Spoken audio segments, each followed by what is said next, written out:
Okay, that's Disintegrate doing 86 damage. Go on, my girl. Oh, that strike was. It was critical. As you finally you blow your fan, and this time you close the fan and slap it against your hand. I'd like to think this disintegrate ray is coming out of her trunk. Yeah, pretty much. He watches the beat as the arcane engine begins to glow, begins to gather. Yeah. As you trumpet outwards, and the beam fires. It hits him, you hear as he begins to scream and yell. Argh! As you see now, half of his body with that ray is torn asunder. You see some of the innards as most of his wings have been torn, and he's slightly flapping askew. That was a hard hit.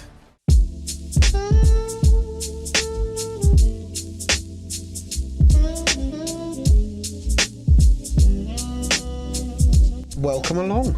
I'm over here, by the way. Hey. So, my microphone's horribly loud, sorry. First of all, welcome to the stream. Today we are doing a one-shot. However, I am not in charge. I will leave that to Kira. Kira is going to be our guest DM for today, and he is going to be in charge. So, first of all, I want to give a shout-out. Kira does stream. He doesn't tell everybody, but he should. And he has a YouTube, so go find him. And give us some love. On that point, I'd like to say, when are you bringing out more videos of Dragon Age Inquisition? I will soon. I've been mostly doing school and stuff, so I've been mostly focused. And Guilty Gear just came out, so I've been playing Guilty Gear. Yeah, I saw a lot of that. There's definitely a lot of Guilty Gear. I've not seen it, but like to play. But yeah. So yeah, go follow Kira. He's great. Thank you. And then yeah, I'll let you take charge. Okay, I mostly do. You guys don't really know me. You guys might have seen me from being Lucius or other one shots and things like that. This is my first time DMing here for everyone here. I have DM'd on Twitch before, and I usually DM for my friends on the weekends, or I have my own table. It's in person. But today I want to give James, Elena, the time to actually play. You'll soon regret that, don't worry. To give James the actual time to play. I've been DMing for about a year or so. I started with 10 candles, so this is going to be a bit dark. And I hope that everyone makes it out alive. This is called Ode to the Usurper. It is somewhat of a murder mystery, a little bit of my own kind of thing going on. So we shall see. Let me get the music going. Don't fail me, Duckbot. My microphone's muted. Just briefly, I'd like to just introduce the other players. So first of all, we have Josh playing Jesse. Secondly, we have Joe playing Dr. Hebroth. Hello. We have Slicer playing Diego. Hi. And I will be playing Jethro. We will, I'm sure, in time, tell you a little bit more about our characters. But most definitely. They are all here. Before we get started, I just want to double check with the stream chat. Is everyone good? You can hear everybody? Everything's good? Yeah, Moon's checking the sound for me. He's the he's the sound boss. He's the one I went in trouble. Yo, dude, come use some ears because we've had some real audio issues recently. So fix your shit. Okay, yeah, got it. All right. So without further ado, let's get into this. Oh, I need to turn that up. It's gonna be a cold open. Let me just turn this down slightly. Perfect. Okay. Do you hear the music, Moon? They do. Okay. So, we'll begin our story on a night. The moon veiled by clouds as the rain patters to the cobbles. Tell me, okay. That's me, that's patters me. to the cobbles. Sorry, that's you. Perfect. All right. A normal night in Nova area as the heaving breast of a woman in red dashes through the streets. Her neck and arms trickle as her blood and the threads mix to form a new shade. The footfalls of her heels resound as her nails crack and tear on the wet streets as she struggles to regain her balance. Help me, anyone! Her voice cracks as it struggles to reach an unforeseen octet, only to be heard by locked doors and the shutters of a nearby alleyway. Internally, she begs and pleads with whatever patron she can recall at the moment to save her, but the sound draws ever closer. Her legs ache and lungs burn as her prayers go unanswered. And it's only for a second that she remembers her days as a young girl playing in the fields, the sun on her face and the smell of wild flowers filling her nostrils, before she is wrenched backward into reality. A strong grip on her auburn tresses as the minute pops of follicles at the turf of her head, and her feet kick aloft, attempting to run, but at this point it's merely out of habit, and she's been running for hours, it feels, maybe even days. The thud of her body onto the ground and the shadow that stands over her, and the end that approached so fast. This is what you all hear as the first victim of the Weeping Fly King is recounted to you all by Reginald, leader of the Nova Aryan Guard, and the appointed liaison for this sortie. As you all sit within the tavern known as the Last Light, it had become seemingly quiet, more so than usual. Those who frequent this bar know this place to usually be a jumping affair. I'm sorry about the chat. Let me stop. Usually know this to be isn't it? a jumping affair. They're usually people who come in from the day just to drink away their sorrows, or to even just forget the events of the week. However, beneath the flickering torchlight from the cruise chandelier that douses the area in this surreptitious ambiance, as Reginald leans back in his chair, his face is veiled by the poor lighting, as a sharp toke at the spark of his cigarette gives you the tiniest peek of his shrewd, inquisitive eye. He speaks. With the amount the Chancellor has put up, I'm surprised only the 4 of you have come forward. However, I do know 2 of you. I haven't the slightest about you two, as he points toward, oh my god, Diego and Herthor. Diego, will you please explain yourself? So Diego is what would be a tiefling pirate-like fighter rogue. Often likes to bash around his enemies as he's literally stabbing them, and likes to do that even out of the fight too a bit.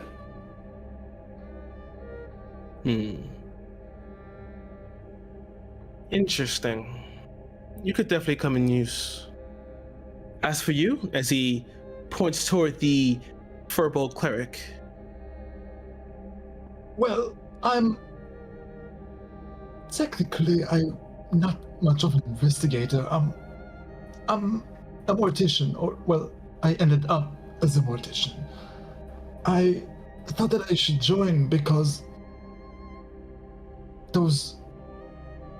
this victim, I just want to make sure she passed from this world peacefully and properly, if that makes sense. So, you're here to do some sort of service? Yes. Interesting. And you, as he points toward the elephantine Loxodon, who might you be? So Jesse is a gay male cross-dressing wizard who studied the art of divination and has helped other law enforcement with crimes and stuff, and has offered his or her, he doesn't mind, services to this investigation. So, divination. You know we have our own diviners in the guard. I hope you would prove to be more forthcoming and more useful with your. Oh, honey, you haven't seen nothing like me. I am not your honey. Not yet, maybe. He slightly grimaces and then turns to one he knows all too well, Jethro. So, I had a feeling you'd be coming to take this case. Of course. I'm going to tell you here first. I know of your tactics. Stay in line, and you won't be locked up. Well, I'll try. Well, hold on. No. Give me a second. I'm sorry. I should have had like a looping here. Yeah, if you've queued a playlist, then it won't. It'll only play the first song, so you can literally just paste it over and over again, and it'll just queue it multiple times. All right. That's what I do. I'm just like paste. All right. As RuPaul. Oh, sorry. He takes a step back and inhales sharply once again. Well, you all know of the Weeping Fly King, yes? Yes. If you could maybe elaborate on that, please. Well, if you're here in Nova area, don't know the Weeping Fly King, you've definitely lived under a rock. So far to date, he has killed 20 people, all in the same manner. He chases them down, eviscerates them, leaves them splayed, their organs bare, and always leaving a singular mark somewhere on their body.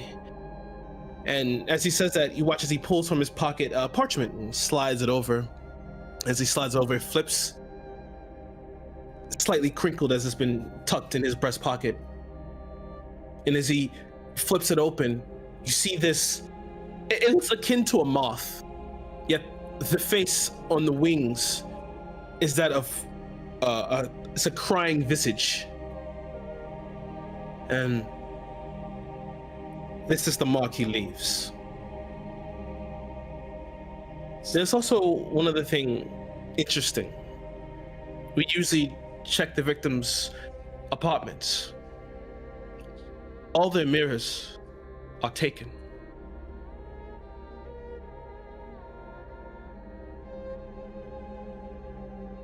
Their mirrors are taken, you say?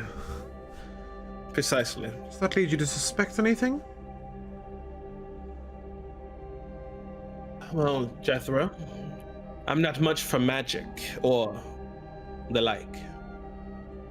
So, your guess is as good as mine. Well, the tales go that various creatures and monsters and animals of the night find mirrors to be fearful.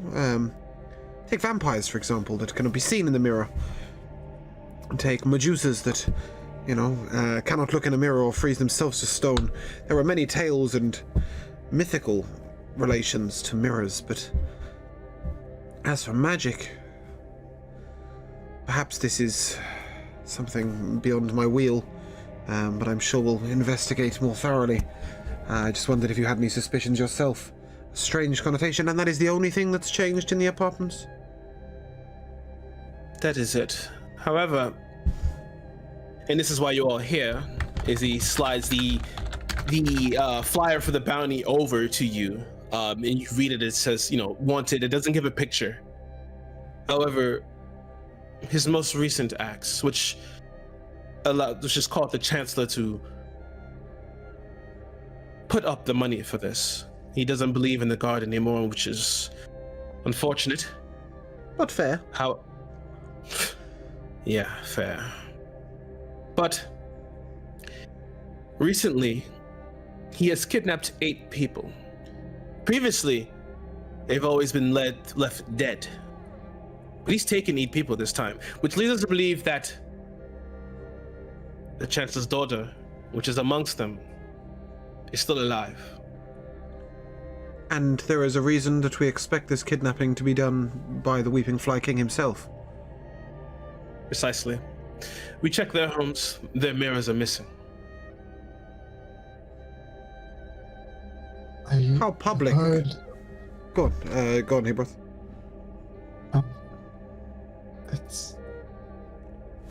I have heard of mirrors being taken down after a person's death, but not during. It's strange, more than anything. I admit it is strange. He's beyond some normal murderer. And this is But- not some opportunist who has heard the publicity of the mirrors being removed and thought, hey, I can get away with the kidnap and blame it on somebody else. We don't believe so because that fact has never left the guard. Now, you could maybe say that maybe dissension in our ranks. Oh, they might be perhaps. incompetent, but they tend to be loyal.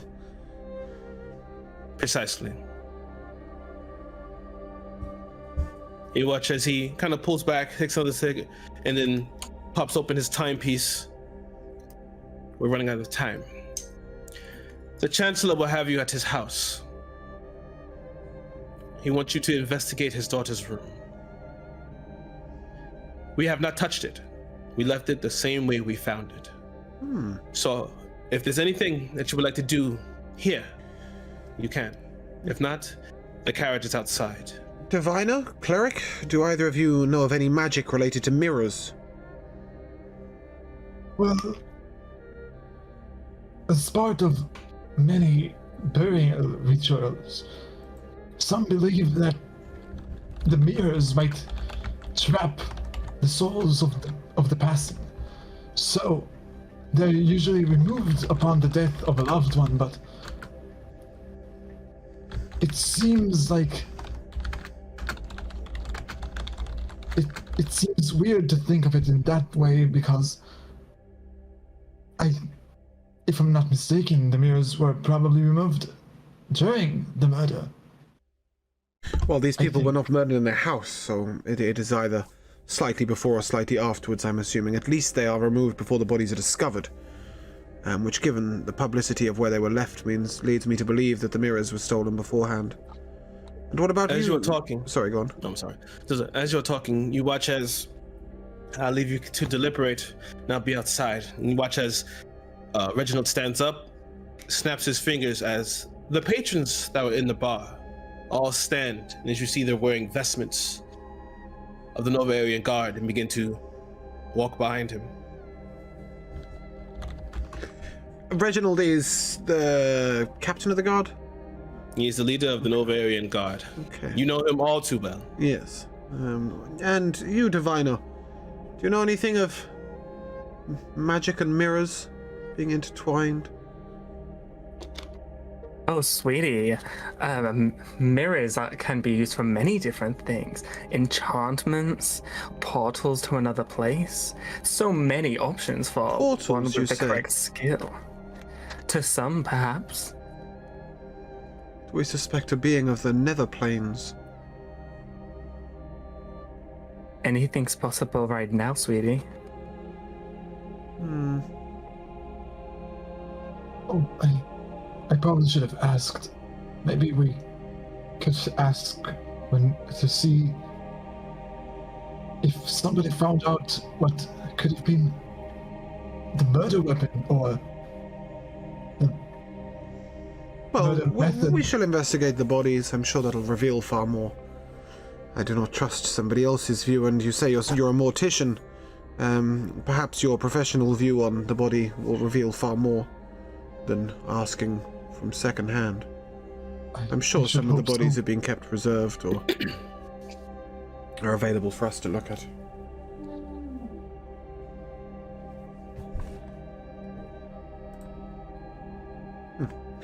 Well, shall we make our way to the, You're very quiet, young one.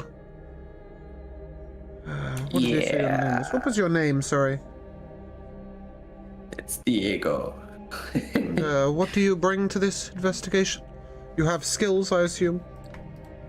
Yeah, I'm not as good with magic as, well, all of you are, but what I do know is this doesn't sound like it's just a one-man job to me. I've had my hand in somebody's pocket or two, but Haven't we all, darling? I think he meant in the more financially gaining sense, although, well, maybe you do that too. So you're more in it for the fight and the chase as opposed to the investigation. maybe I might even learn a thing or two. Sounds very interesting. I've been known I to like teach a a few. skill. Well, without further ado, if anybody has nothing else to contribute, shall we visit this Chancellor? Yes, darling. Let's not Yes. waste time. Lead away. After you. I'm gesturing to Jesse at that. Sure, I get up and walk out of the tavern. As you all gather yourselves and begin to walk out, stepping outside, you see two completely jet black carriages. Black Clydesdales in the front. As you see Reginald standing there, he has his overcoat on, as well as the rain just falling on him. As you can just hear, it's just a cacophony of just rain pattering on cobbles and shutters. Even a light mist begins to slightly draw in. You just see the spark as he tucks a cigarette. We're all ready to go. You're done with your conversation. Yes, I think so. Does anyone have any requests before we go to the Chancellor's Manor? Our friendly mortician here, with his obsession for the gruesome, would like to see a body at some point. One of the previous victims, if that is possible. But we can can be visit the arranged. Chancellor first, not a problem. That is fine. We actually have a triage center there. Excellent, excellent. Well, organized for once, are you, Reginald? Well, Must be serious. quite. When it's the Chancellor's daughter, Oh, yes. it has to be serious. Sorry, do we have a Always tells name you to for jump. the Chancellor's daughter? Yeah, I was gonna tell you. Just give it to you. Chancellor Dravor Royce. Sorry, once again. Dravor Royce. Gravor. That's the Royce. Chancellor? Yes, that's the Chancellor. And his daughter's name, sorry? His daughter's name is Esme Royce. Oh, that's not where I'm going to put the notes. I could put them in Twitch chat. Not what I was going for. Thank you. And I'm assuming we'd know that. Yeah, you all would. If you were resident of the Nova area, then yeah, you would definitely know Dravor Royce. He's known as. He's a bit of a hard ass. Good. But fair. So you definitely know him. And Reginald's full name is Reginald Marsh Jethro. You would definitely know that. Yeah. Got it. So, into the carriage. Let us go. And as you guys all pile in and everything, and inside the carriage itself is a plush velvet, with these velveteen curtains to draw for privacy. Inside, you can see like little tiny effects, little tiny glasses that's used to hold scotch. You can definitely tell from just seeing this that this is part of the Chancellor's private carriage. You hear a quick snap of the reins, and you're off. You hear the clopping of horse hooves as you drive through Nova area. Driving through, leaving this part of town where the last light is located. It's mostly Skid Row. You see, homeless here, whores on the corner moving around, still kind of walking up to the carriage and trying to peek in as you guys make turns and pass by. The low lights of torches dotting the streets with just this really minute portions of light. But as you pass through this part of town, you begin to go through the actual busy area. This area here is mostly a long thoroughfare where most traders and seafaring folk and other more higher end bars and smoking clubs are here. But you guys begin to notice as how the muck of the area begins to clear out, and you get to more of the noble places. There's more spaces between the houses here. They're made of beautiful brown stone. Some of these are actually powered by, a little bit of ether light. But as you begin to go through this area and you make it to more of like a grassland, you begin to pass by manors. And finally, you guys pull up to a large gate, emblazoned the initials DR. The carriages begin to slowly stop as the guards kind of peek in, each wielding pikes. In the peek in, you hear some words exchange before you hear as the gate begins to open. And this nice paved cobble, as you begin to come through, those who are looking out the window or looking, trying to get a little sight, you can see the manor is a 4-story, large Victorian Gothic estate. In the center, there is a statue of a soldier, a sword raised high, as you can still see that the water is still leaking into the reservoir. The carriage makes its way around the circle before stopping in front. You hear a knock on the carriage. As the doors open, you guys are greeted by servants. One comes forward with the upturned face, pencil-thin mustache. And just, I believe you're all here to see the Chancellor, yes? Yes, sweetie, we are here. Good. I can hope you can bring some sort of resolution to this. Please. He steps out, he bows low, and brings his arm out to usher you toward the building. Reginald is already ahead of you, already beginning to walk forward. And as Reginald steps to the doors are opened by you see as he walks through a row of servants who remain bowed. As the doors open into the inner decor, going past the threshold into this vestibule area, it's pretty drab. It's very dark. And you see in here the plush velvet rugs and these tapestries and busts of histories long since past. You see some paintings of different warriors and different patrons here. And as you guys all begin to come in, you see as Reginald takes off his coat, hands it to the nearest servant, who bows and takes it to the coat rack. As others walk up to you, can we take your coats, sir? Anyone? Not I. I will remember keep my Mine. cloak on. Thank you. Mine makes me feel a bit comfortable, just in case, Of course you can. And I take off my cape and I hand it to the servant. You see as she bows and she takes it and lightly nods and she begins to come off. And Reginald turns around. He already has a new cigarette. Oh, it's not lit. Turns and just, you guys want to see the body, a body, correct? Yes. Yes. That will work. All right, make haste. He begins to walk with you toward this through the dining area.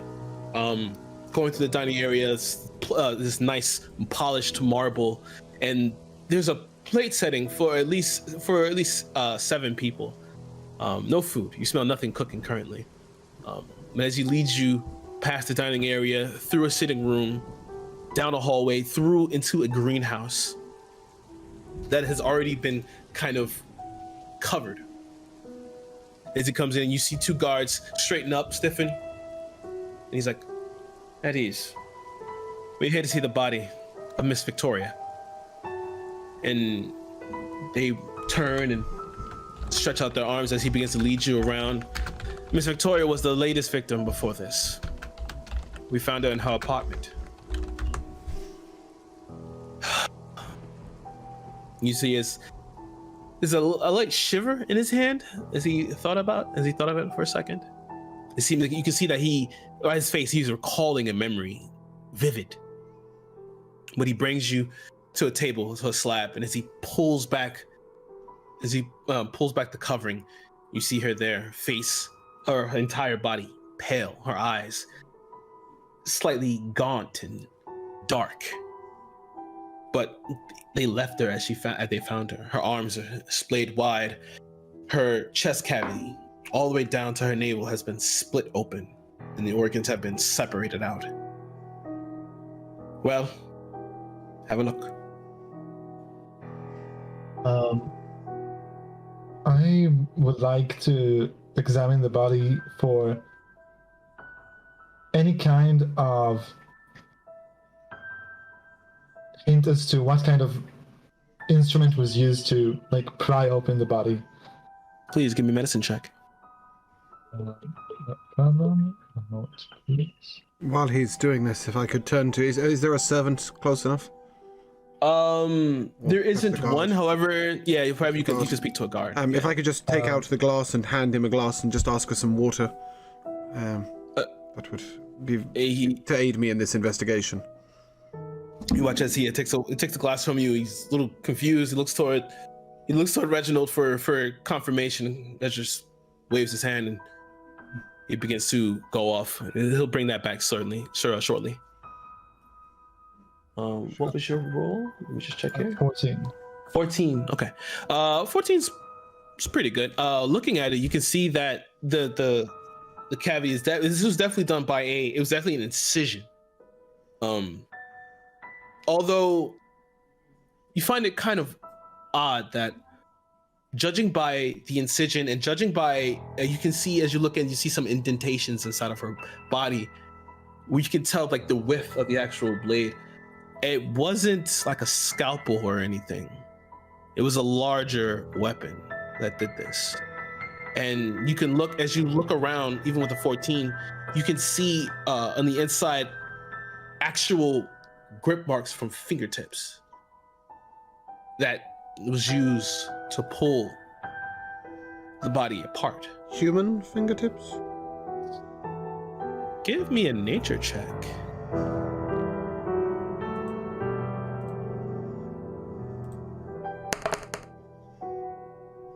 It's a 19. Ooh, 19. You see them as you look at their fingertips themselves. They don't appear really to be human.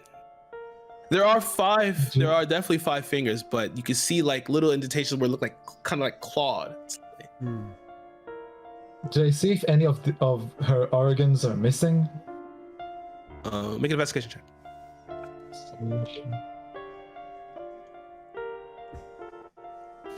That would be a 6. A 6. Yeah, you really can't tell. It's a mess in there, kinda. I'd like to turn to Diego and say, you're adept with a blade, is that correct? Just a bit. What kind of blade do you think did this? The mortician says it might be a larger blade. Am I not correct in thinking it would require a larger being to wield such a larger blade? Perhaps you might be able to give me an indication of the size of blade used. Let me take a look. Want to try and investigate to see if I could see the type of cut it is.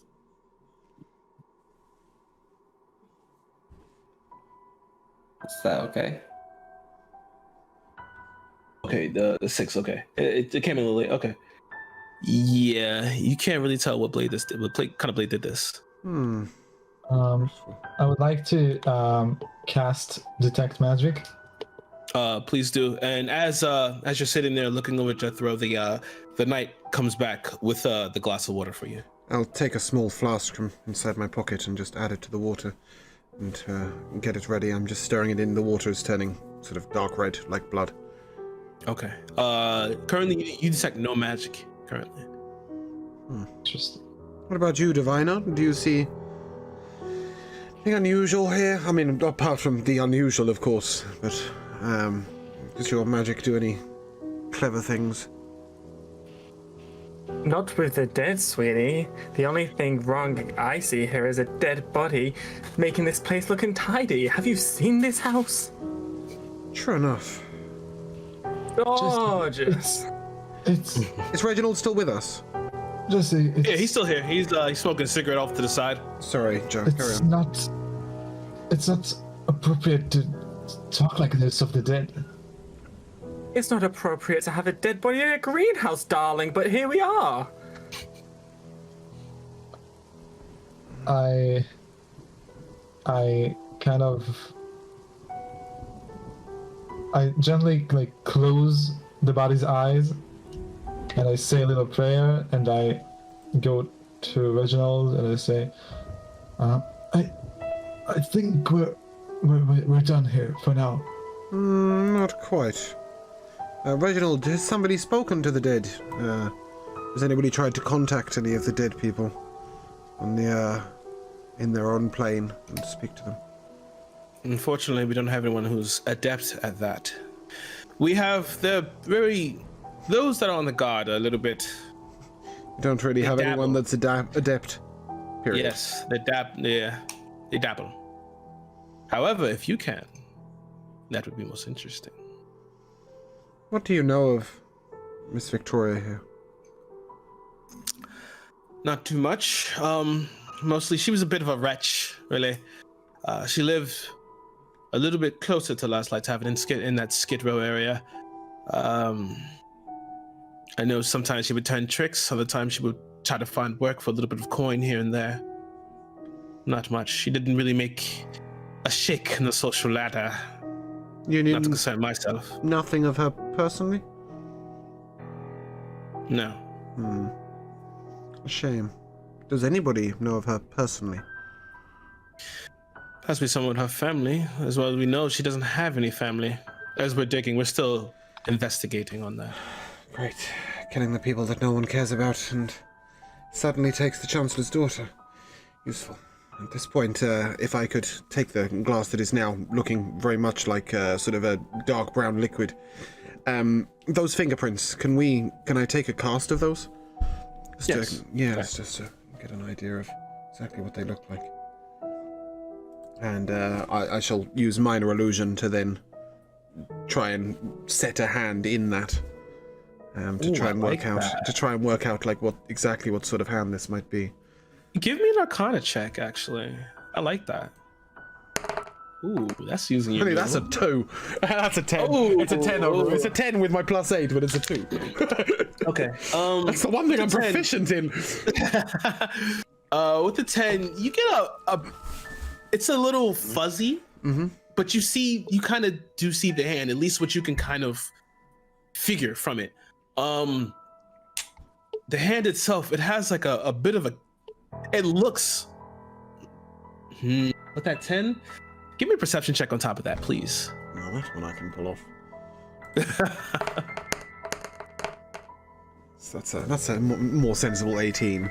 Okay. You can see that it has like a bit of a carapace. Dr. Hebroff, are you aware of any perhaps demonoid creature or abyssal creature that might have a hand shaped like this? This is not human, right? Is it beast or is it demon? Can I roll for that to see if I know anything? Give me. I love the question of the DM. Do I know anything? it's always that question, isn't it? You don't know if you know anything. Give me a nature check. Ah, shit. Check. Yeah, I need a nature check for this. That would be a natural 20. Wow. Yeah. Go you. Wow. Okay, with a natural 20, ooh, you get a few things.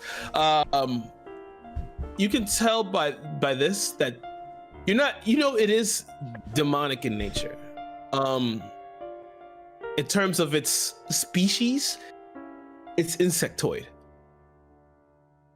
for what you can basically tell. And I'll give you a little something extra. Even though you would know this, my players would know this, but judging by the insignia, well, the marking that's on her body that you guys heard about that he passed to you in the beginning, you do know that this marking is used in a few. It's a small ritual.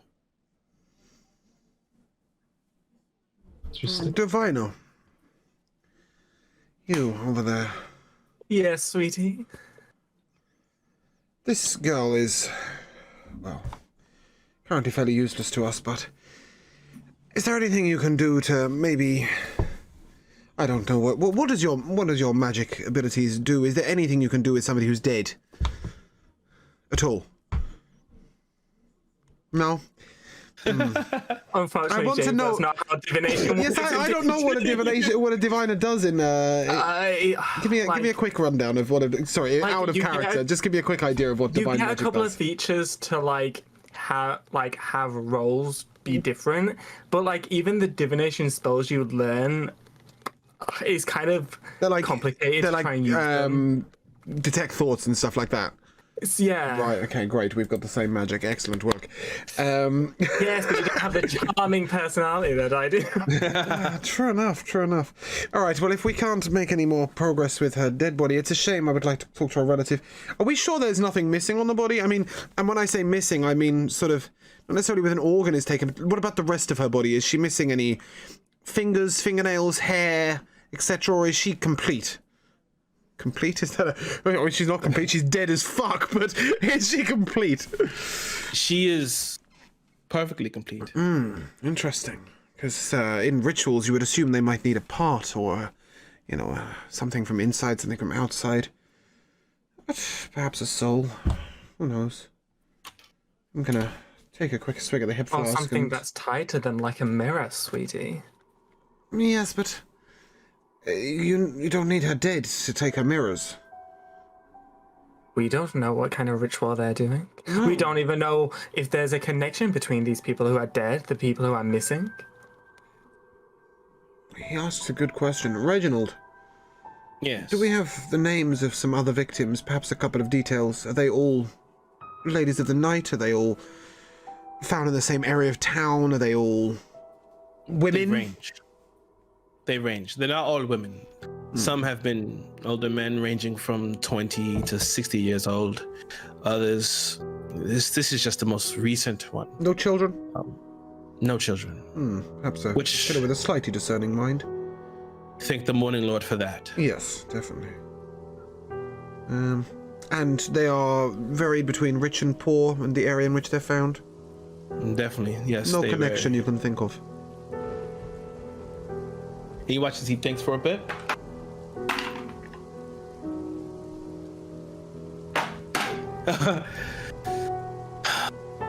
Other than the mirrors and the markings, they're always killed in the same way. No, a connection between them personally as people, not to do with how they were killed. Merely, Most definitely. if these 100 people, or however many people have been killed, 20, right? Sorry. Yeah, 20. Yes. If these 20 people stood in a room together, not one would know another. It's possible. But as I said, Victoria here herself she was known to turn a trick or two. So, possibly. What? If Could be an outlier. What was Victoria's full name? If she doesn't have a family, I would like to maybe be able to commemorate her properly. A fitting gesture, but not one I'd like to be present for, and I'm going to step outside. Her name was Victoria Carlyle.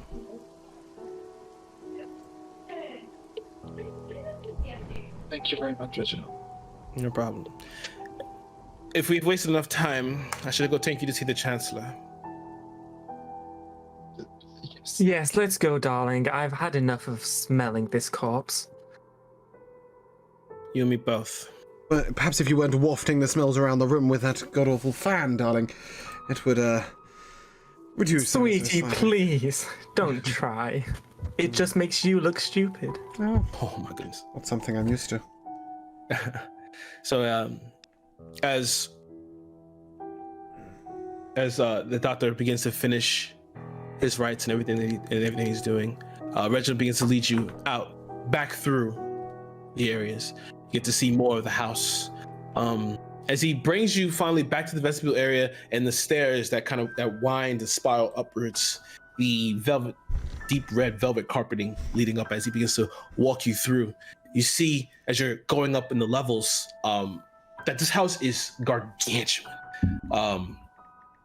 Doors, lined hallways, mostly guest areas. You see servants maneuvering about as they're currently in a constant state of cleaning the area, just keeping it tidy. As he begins to bring you up. On the third floor, you begin to hear the gentle sobs of a woman coming from down the hallway. And as Reginald turns the corner to head up the stairs one more, the Chancellor's office is upstairs. And the crying girl, this is audible to most people, yeah? Yeah, you guys can all hear it, because as you peer down down the hallway to the left, you can see the door is slightly ajar, and there's still just a little bit of light that's pouring into the hallway, just through that small slit. Reginald looks to you and sees your eye, traces your eye line. Yes, that is the Lady Delilah's, And the she's Chancellor's wife. been like this since the daughter disappeared. Precisely. She's Useful. inconsolable. Useful. We'll have to speak to her at some point, you know that. But for now, we'll leave her to her problems. That is fine. He begins to usher you guys up, and you see that you guys get to the final fourth level. This area is completely clear. There's only a singular hallway that leads straight down, and the door is wide open. As Reginald begins to take you through, you see on the walls hanging, there's just different pictures of the masters of this house. And as he brings you into the office, you see he stops at the threshold. You see his arm comes across his chest, and he bows. I brought them. And you just hear you just hear this gruff voice come out. Fine. Bring them in. And as Reginald brings you in, you guys are immediately, you can immediately see like a small film of cigar smoke. And you just smell the cigar, and you just smell scotch. It's just a strong smell of alcohol. Is he sharing? Ask him. As he brings in, I'll nod. as you guys all come in, this is the 4. Only 4. Yes, sir. I'm sorry, this is all that answered the ad. Cowards, the lot of them. 4 will be sufficient, Counselor. We have with us a cleric. Hello, Dr. Hebert. It's an honor meeting you, Chancellor. Hopefully, he can prove to be more useful than the god. You see, Reginald he just takes a sharp inhale of breath, but takes it on the chin, and just simply begins to back out as he closes the door. Speaking of more useful than the god, we also brought a diviner that can actually divine. Yes, Chancellor, darling. Pleasure to meet you. Beautiful home you have. And a warrior most affiliated with dark types of murder. He's quiet right now. That is fine. I only care about his results, not his mouth. I don't mean to intrude, but any chance of a drink? You watch as he pulls back, and you think he's going to jump over the table and I'm okay with attack you. But he pulls back. You watch as he pulls from the drawer this beautiful decanter. It's like a crystalline decanter, and he pops it off, brings another glass, pours it in, and you just see this nice golden amber liquid. He slides it over. You watch as it just rumbles and just waves begin to form in the glass. Here. There's a reason Jethro works for the Chancellor occasionally. So, Chancellor. Yes. Obviously, it's a troubling time, but we will need to ask you a couple of questions if you wouldn't mind. And that is why I brought you all here, or had you all brought here.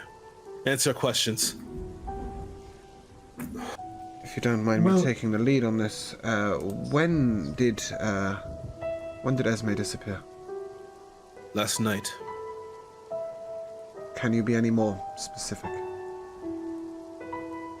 You see, you've known Driver Voice. He's always a dapper fellow. He's older, you know, but you see now he's completely disheveled. His bow tie is undone. His vest is open. You see his hair is usually combed back, but it's now wild and it's out. And you can see now, like usually he likes to hide his grays, but they're all out for the world to see. He's definitely a silver fox currently. Oh. Jesse would be disgusted. You even see his beard is usually nicely shaven. It's 5 o'clock now, and it's stubbles.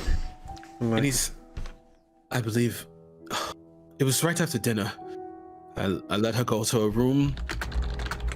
I kissed her goodnight, and we brought, we had dinner as a family, and we all went to bed. It must have been around 10 o'clock, maybe. And during the night, no one heard a thing, and in the morning, she was gone?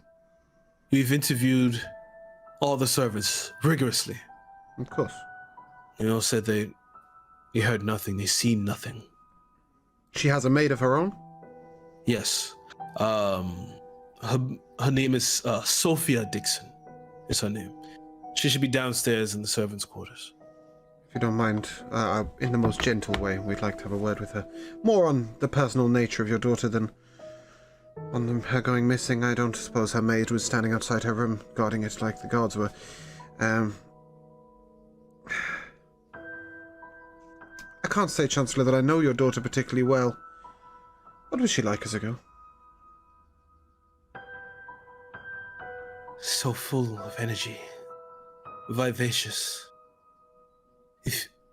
She even made me a younger man. But we even tried to marry her off, and she wouldn't even take it. She preferred the sword and riding her horses, and she's popular around the court. Definitely most of the lady folks. I know some of the men have come to me asking for her, but Esme is her own woman.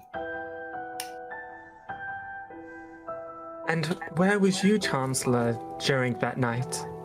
I was in bed with my wife.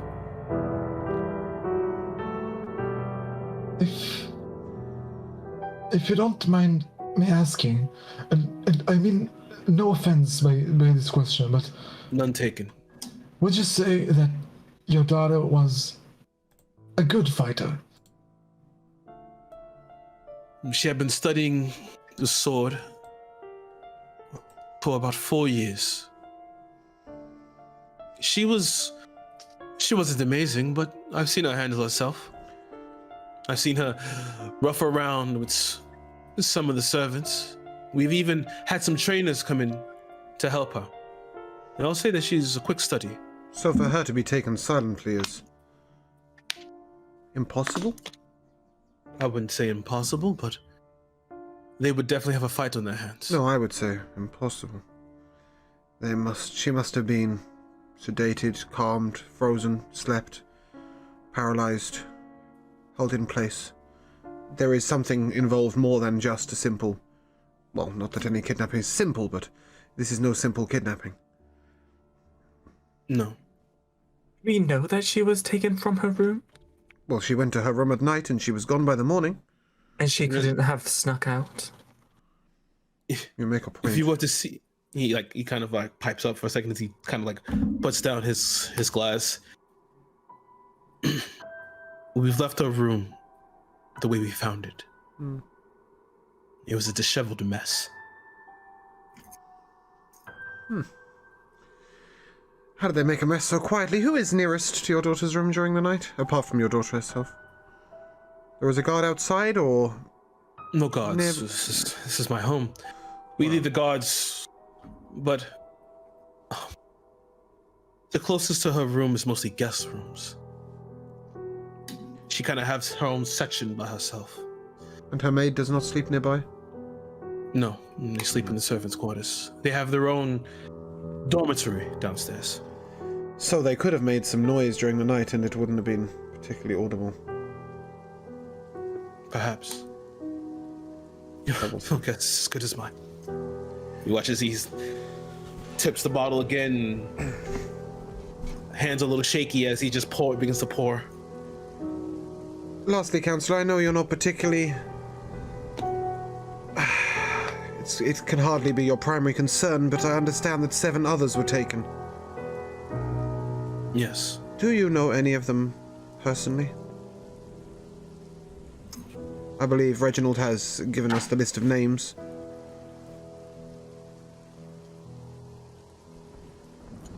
Yes. One is Andrea, I believe her name is. I know I've seen her in court.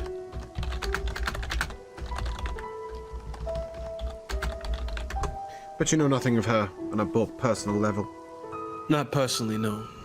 She's probably a daughter of some nobleman. So whilst this may feel like a direct attack on you, taking your daughter, I think perhaps we need to consider that it is not, and she is merely one of a group, albeit a little more important, of course. Possibly. Very good. Chancellor, you have a gigantic house, servants, guards. You truly live the life. Do you not have enemies? You can't get to where I am without enemies. Then are we so sure that this isn't one of those cases? Well, as I said, 7 others taken that he knows not. Merely to disguise 20 killed before. I mean, I'm assuming he also does not know personally any of the 20 killed before. Or at least not on a deeper personal level. This is hardly a direct attack on the Chancellor. I mean not to be flippant, but you don't kill 27. You don't get rid of 27 people to take 1 daughter. Darling, that's if you assume this is one person. If this is a group and they needed 20 people, perhaps one person who has something against the Chancellor decided to make a coincidence out of this. Perhaps, but sounds far-fetched to me. I'm sure a lot of things seem far-fetched to you, darling. On that note, Kira, is this an alright moment to take a brief 5-minute break? I'd just like to see what's happened to Slicer. So, yep, we'll return in 5. Welcome back. Unfortunately, Slicer's having some personal issues and we don't know what's happening. So we're going to carry on as a 3. I believe Kira has an explanation for where Diego will be. But just to let you guys know, we're currently as a 3.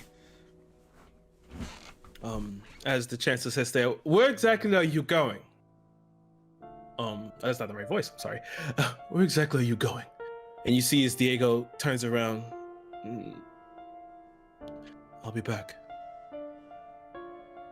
I believe I'm going to check the perimeter. And as he exits the door, you watch as Reginald stands there. They share brief words as you see Reginald nods his head and begins to walk with Diego back down the stairs. Well, then number 3. Perhaps. He is much use in a fight. Perhaps when things come to the crux, we may be very glad to have Diego's assistance. Until then, we'll manage without. I hope he's not a liability. Everyone's a liability in their own way. Oh, your question's done. Do you have more for me? I believe so. I do not have any questions, but if I may, I just would like to say that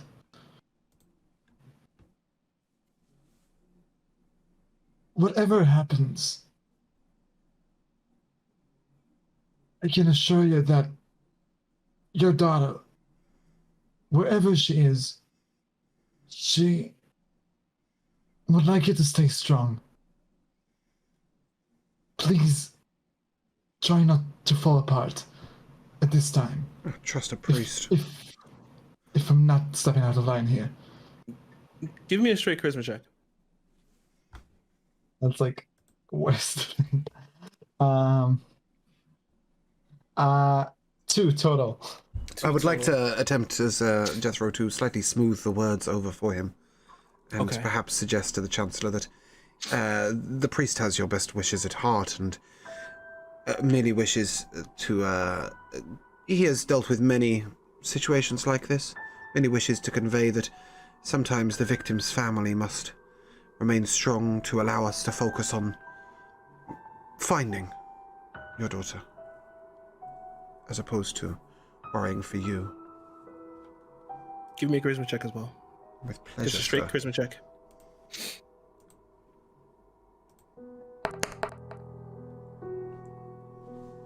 It's a 21. You see that the face that he gives the doctor is, you've seen it before, and this is a face that he usually gives before he has someone locked up or put away. It's a really hard glare, but as you begin to speak, Jethro, you see his face completely softens, and you can truly see the amount that this man has come to pieces. And you watch as he puts his head down and just go. Thank you. I put my arm over the doctor and I say, "Come on, darling, it's time we left. The poor Chancellor's had enough." I shall hand him back his empty whiskey glass. Or leaving. He just, as you go to hand it over, he just takes it and just puts it down, and he begins to pour into the the last of his beautiful scotch into his glass, filling it to the brim as it almost begins to like teeter over the side. A guard will show us to the daughter's room. And as you say that, there's a knock on the door. The door opens, and you see the same servant you saw before with the pencil-thin mustache. As he shows up, "I believe I'm supposed to take you down to the ladies' room, yes?" Yes. Can I take your name? My name? One second. Sorry. I know that's a horrible question to get as a DM. No, It's like, I need a list. Where's my list? Yeah. Connor. And you've worked here long, Connor? I've worked here for, it gets muddy, a decade now? Are you certain? Yes. You knew the daughter well, Esme. Yes, I have. When she was young, she was a handful. But I watched her grow into a beautiful young woman. You were fond of her. It's definitely yes. There's times we would have to kick her out of the servants' quarters. Going down there, it's unfound for a lady to be down in the servants' quarters trying to bake bread or make a stew. Interesting. Lady of the people. You know her maid well, Sophia? Yes. Miss Dixon is... We chose Miss Dixon because they were close in age, and girls like to gossip and gab, and they quickly became the best of friends. We'll need to speak to the girl. But Darling, the room. where was you on the night in question? I was downstairs making sure everything was locked and secure. And then I went to bed. You were alone? For the most part, yes. I believe the cook was also up as well. He would have Just seen you? doing. Yes, she would have. Doing preparations for tomorrow for the next day's meal. Very well.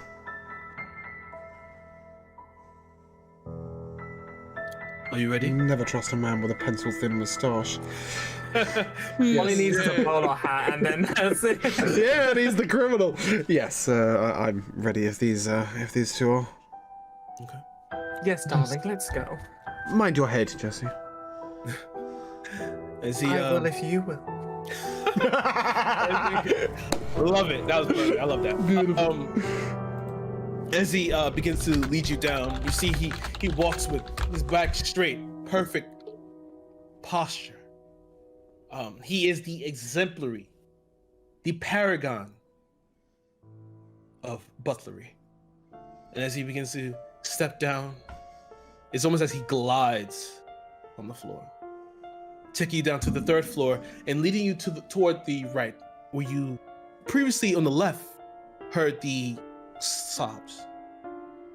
But he moves you, takes you to the right, a little bit further down the corridor. Here, the walls are a bit more bare than upstairs, but still the same plush velvet carpeting. And as he takes you to the room, you see that he begins to pull from his pocket a ring of keys.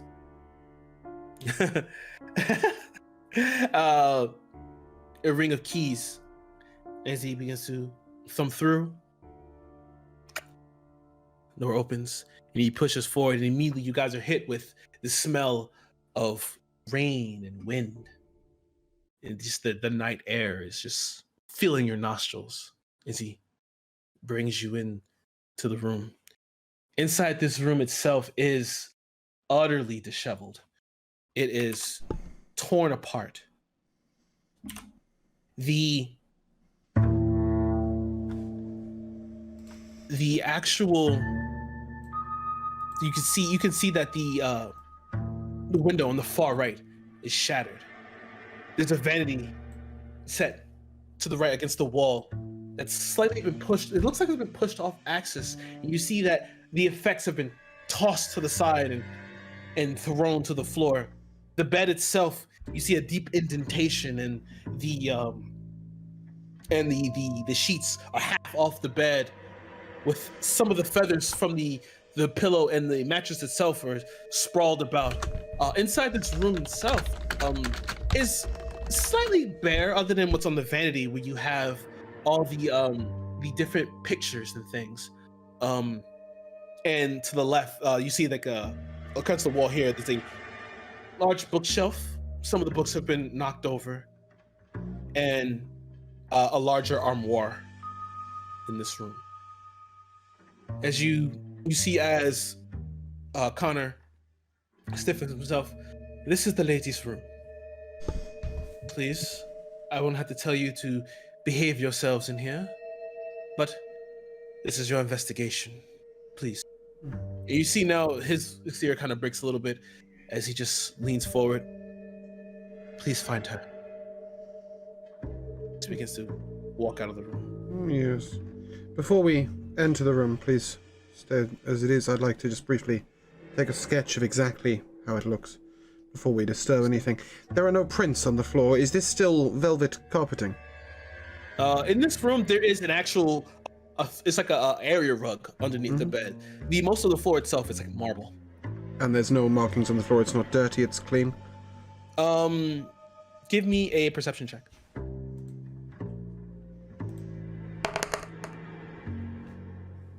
.22. Ooh, beautiful. With this, you can see a few things with a 22. You see that there are prints on the floor. You can see that there's some prints on the floor. They look a little wide, from what you can tell. Human? Give me a nature check. Knew this level in Ranger was going to come in useful. Where the fuck is my character sheet? Oof. Ooh, 13. 13 is enough. You can definitely tell. You get the feeling that they are human, and that they were wearing boots. But a little large for the lady. A little large for the lady, yes. And the rest of the room, the vanity is disturbed on the top? Yes, you can see that most of her effects have been kind of tossed and thrown around. She would have had a mirror on the vanity. Is there a space for this? Yes, and that mirror is missing. I mean, that is... Okay, priest, you used something earlier to tell if there was any magic in the room. Can you tell if there are any remnants of magic in this room? Perhaps focus a little bit towards the mirror area, but perhaps the window as well. One moment. They cast Detect Magic. You currently sense no magic in this room. And no remnant of magic. Most interesting. No remnant of magic either. Most interesting.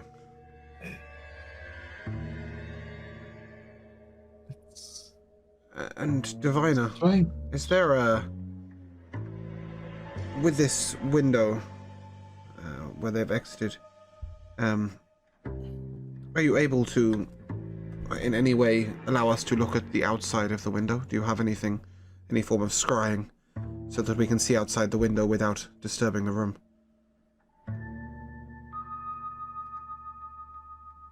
No? Look at me. I'm sure you... I would like to search her bed to see if I can find anything, and particularly if I can find any sort of diary or journal. Would you me an mind investigation stepping round the rug on your way, please? No prints. Investigation? Yes, please. That would be an 18. 18.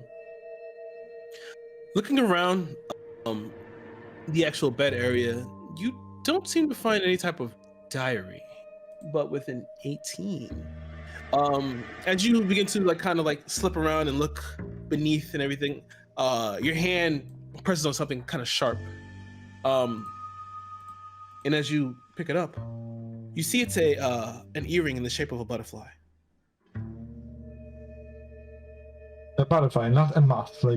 Nope, it's a butterfly. And on itself, you see there's a tiny bit of blood. Sorry, that was just the one earring, yes? Mm-hmm. At this point, I would like to reveal something I'd hoped to keep secret a little longer, and I will use a small whistle to summon my companion. A sparrow would fly in through the window, and I would like to ask my sparrow to just stand outside the window and look and see if there are any sort of signs of forced entry as opposed to exit.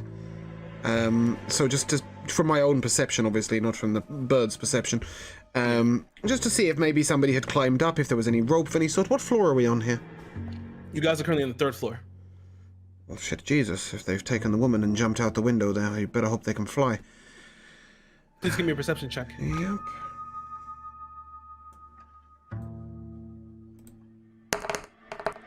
It's an 18. 18. With your sparrow currently giving you a bird's eye view as you begin to look around, you do see from the window itself something that I previously didn't mention, but you can see that that there is a rope that was tied onto the framing and going down. It goes down. However, with that beautiful roll, you see, well, your sparrow sees that there's a bunch of glass on the ground floor. The window is shattered outwards, as I thought. The entrance was not the window, or at least, if it was opened gently by the lady herself. Interesting. Does she have pictures on her vanity, you said? Yes, she had a few, mostly of her and her family. You see one of a horse that her father spoke of. And you see her. This is a picture that was taken of her practicing. At this moment, to steal the DM's thunder, Reginald is just returning our friend Diego to the entrance to the door.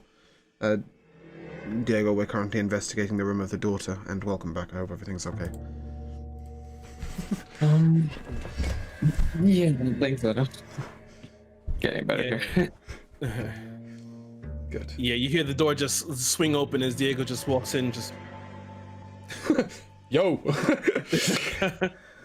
I lost you out there. What's something going on? I was a bit busy. Just investigating the daughter's room. We've seen that the window was shattered outwards, not inwards, so the entry must be from somewhere else.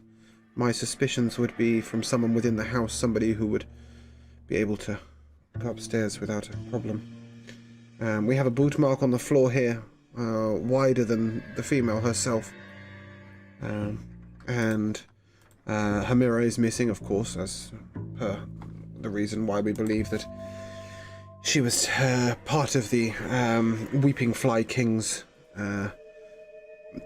kidnapping. We also have an earring, a butterfly earring, is that correct? yes. Butterfly earring with a small bit of blood on it. I would like to inspect said blood, if that is okay, while we're here. Please. Now, What are you looking for? I, first of all, would like to detect if said blood is human, which I think, given my trade, I may well be aware of. Give me a medicine check for this one. It's never investigation with you, is it? Not yet. That's a 19. Oh, yeah, it's definitely human. Okay, at that point, can I taste it, please?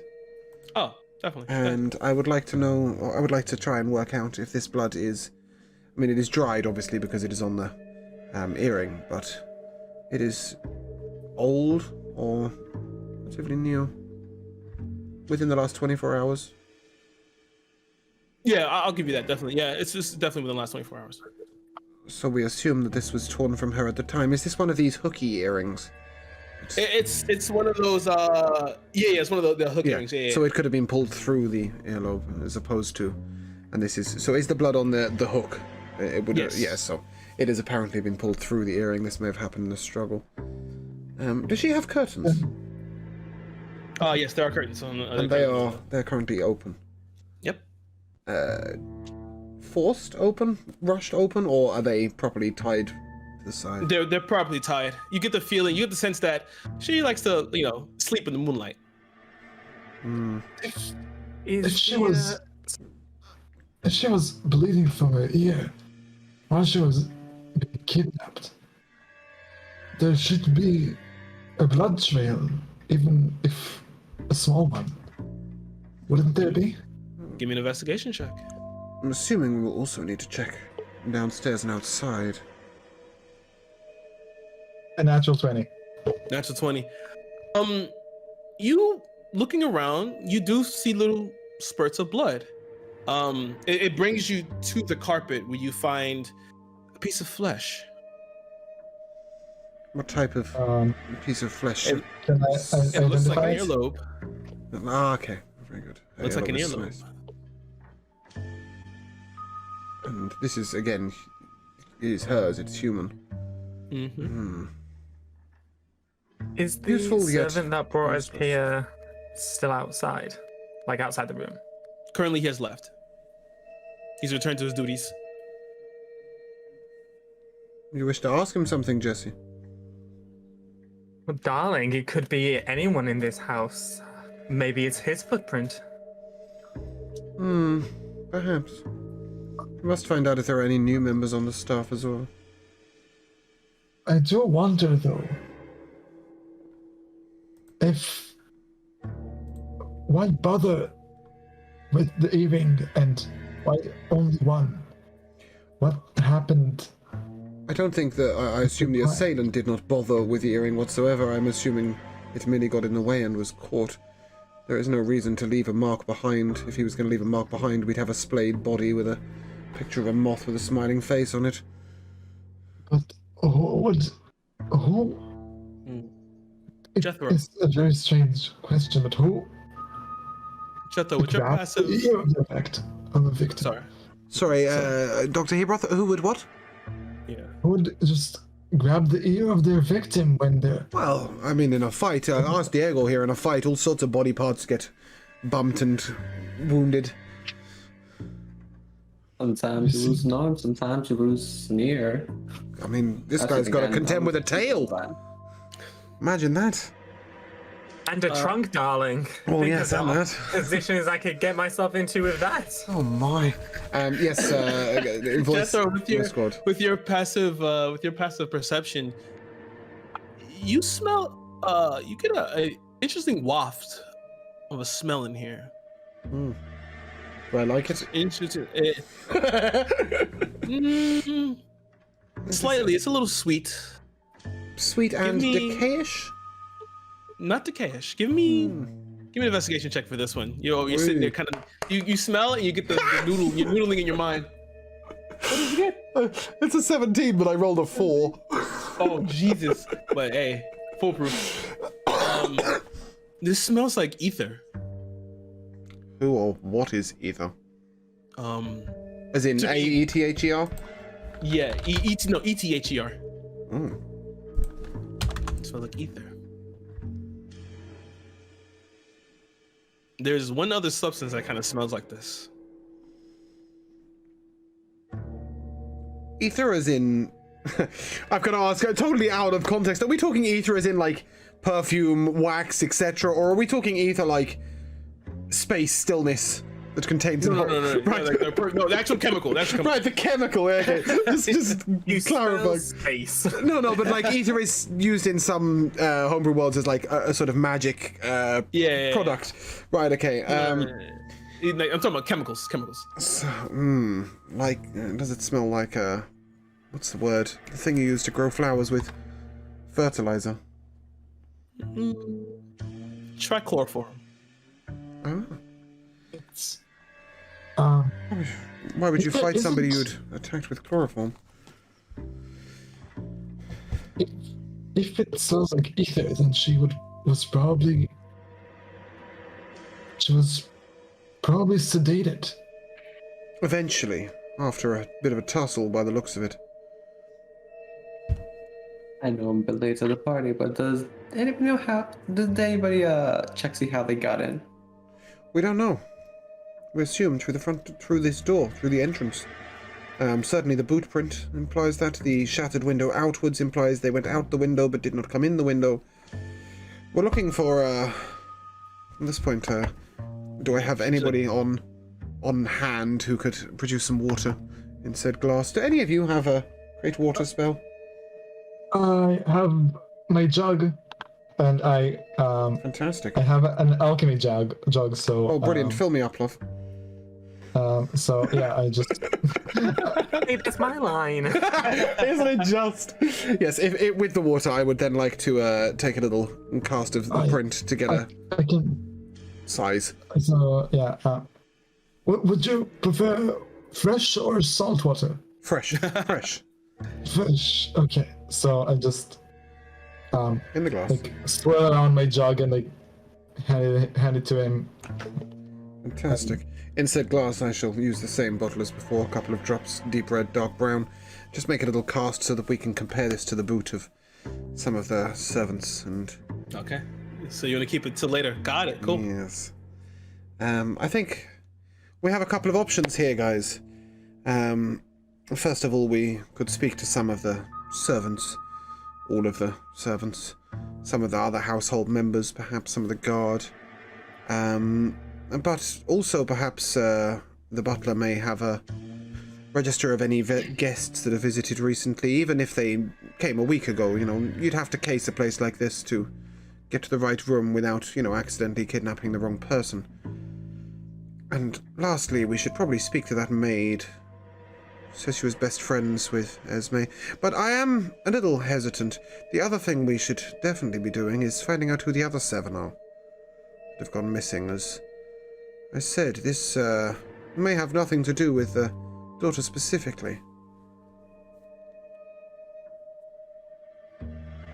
Does anybody have a preference for where we would go first? Or perhaps you wish to? I would love to speak with the friend and also with the mother. With the mother? That's going to be a hard one, given your, the way you spoke so gently to the Chancellor. Perhaps we should, send Jessie with you to calm the lady. Jessie is, good with the ladies. Perhaps a split. Perhaps, while the two of you are speaking to the mother, I might, and perhaps, also the butler, to see if anybody has visited recently. I might speak with, just the general servants. God, would that be amenable? To split up, darling. Have you never been to the theatre and seen a horror play? You should never split up the group, darling. Something tells me if we get caught in a situation, I'm not going to be particularly good at defending you. Diego will look after me, and we've got each other. I mean, it's a small enough household, despite being large for a house. If you go missing, simply trumpet, dear. Small enough, darling. The people could be missing in this very mansion. We don't know. Well, very well. If we must step by step, then step by step we must go, but time is of the essence. It is, so I suggest we don't go talking to every single maid and servant in here, darling. No, just Only the the ones with the important right-sized feet. Yes, speaking of, what size is your feet? Wouldn't you like to know? Perhaps I will. The night is young, sweetie. Yes. I mean, my feet are very much on show right now. No boots are worn. Yes, I can smell it. Why do you think I'm fanning myself all the time? Well, anyway, shall we proceed? Shall we proceed? To the mother, I think, to the mother. Yes, darling, lead the way. Yes, please. You would easily know that the so everyone's done with the room, correct? You guys are leaving. I think so. All right. So as you guys gonna leave, you guys know that the other room directly across from here is actually where you heard the woman sobbing. As you're crossing by, you go ahead and open the. You guys gonna just open the door, or? No, I think we should knock gently. Yeah, obviously. Okay. As you begin to knock, you wait for a second. It seems to take the time to pass. It just waits before you just hear like sniffle and just hello.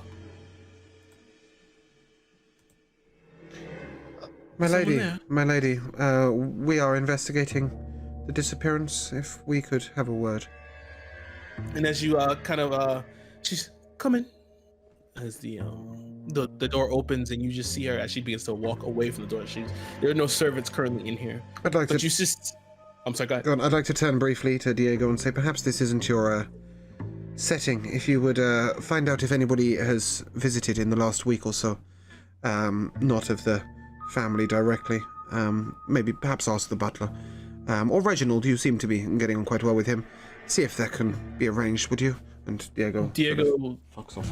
Almost trepidatiously. You know, he's a man who lives on his own. You know, he's the captain of his own place. But he just fine. And he turns away and begins to make his way back downstairs. So as you watch as she's walking away from the door, this Jetho, you've seen her before. She's a beautiful, very fetching woman. But she's currently, you see that she's already resigned that her daughter will never return. She's currently in her morning dress, complete black lace at the top, black diamonds hanging from her earlobes with a black diamond complete necklace that kind of just showers onto her chest, and a black diamond hairpin in the back. You see her eyes are still wet from the sobbing you heard earlier, and you see that her mascara has already run. Her hair is although slightly kempt, but it's still slightly raggedy. And you watch as she walks over and takes a seat and places her hand over her leg and just. You have questions? At this point, can I cast sending, please? Yes. and use it to communicate silently with Jessie. To say, she's not going to be much use in what she says. Perhaps you can see what's in her mind as we ask the questions. Ooh. First of all, damn you, that's what I was going to do to someone else. Well, you can cast it more than once, I'm sure. Darling,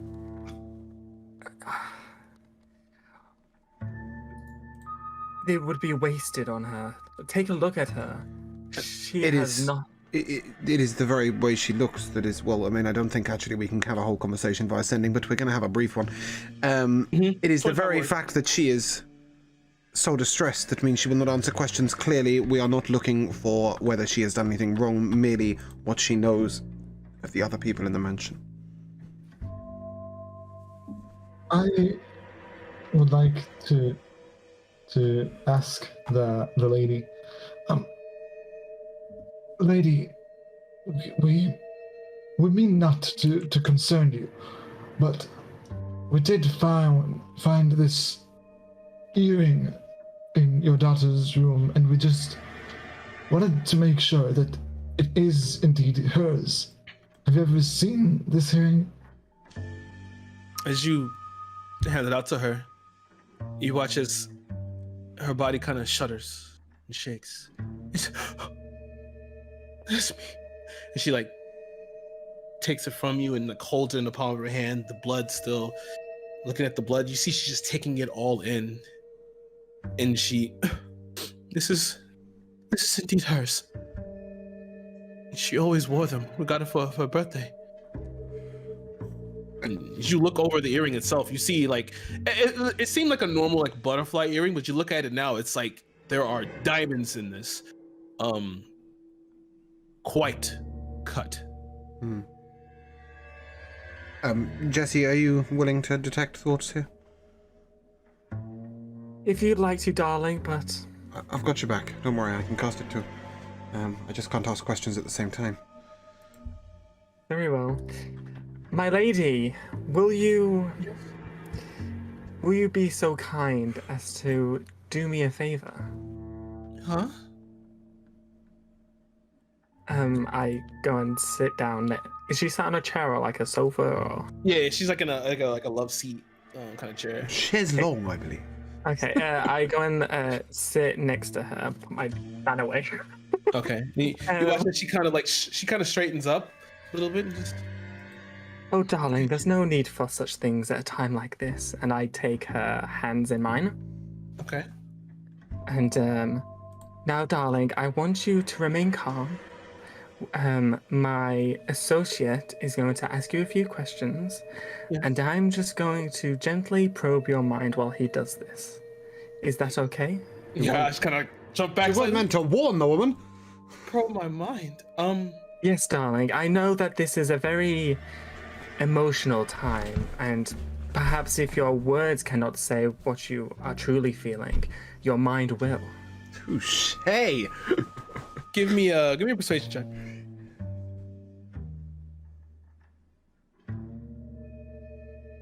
Josh's dice are famous for not rolling Not well. 20, my first! That's Nice. 23. I'd like to just take a moment here to say that Josh actually bought a t-shirt saying, "And now I die," with a nat 1 on it because he rolled less than a 10 for an entire 2 sessions straight. Oh my God. So, woo! Go you! Okay, right, resuming back.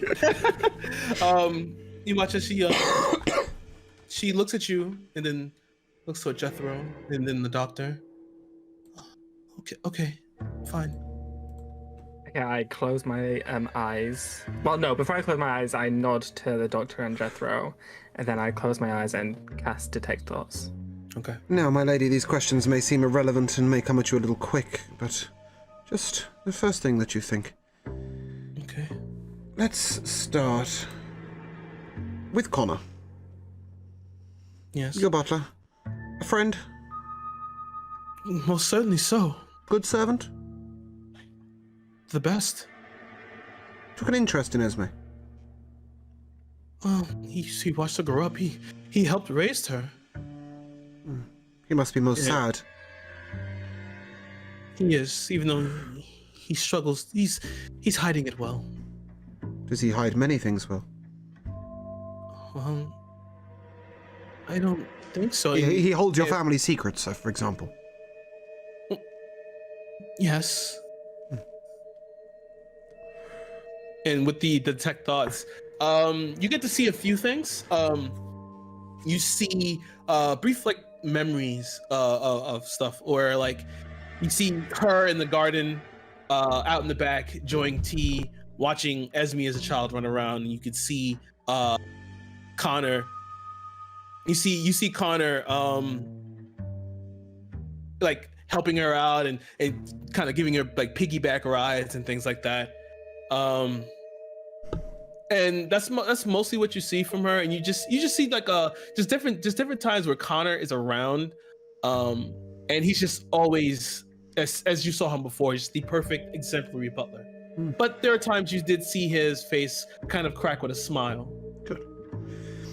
And my lady, any servants that are not particularly adept, perhaps more recent servants that don't handle the cutlery the way you may wish? No, everyone we have here, we've kind of handpicked.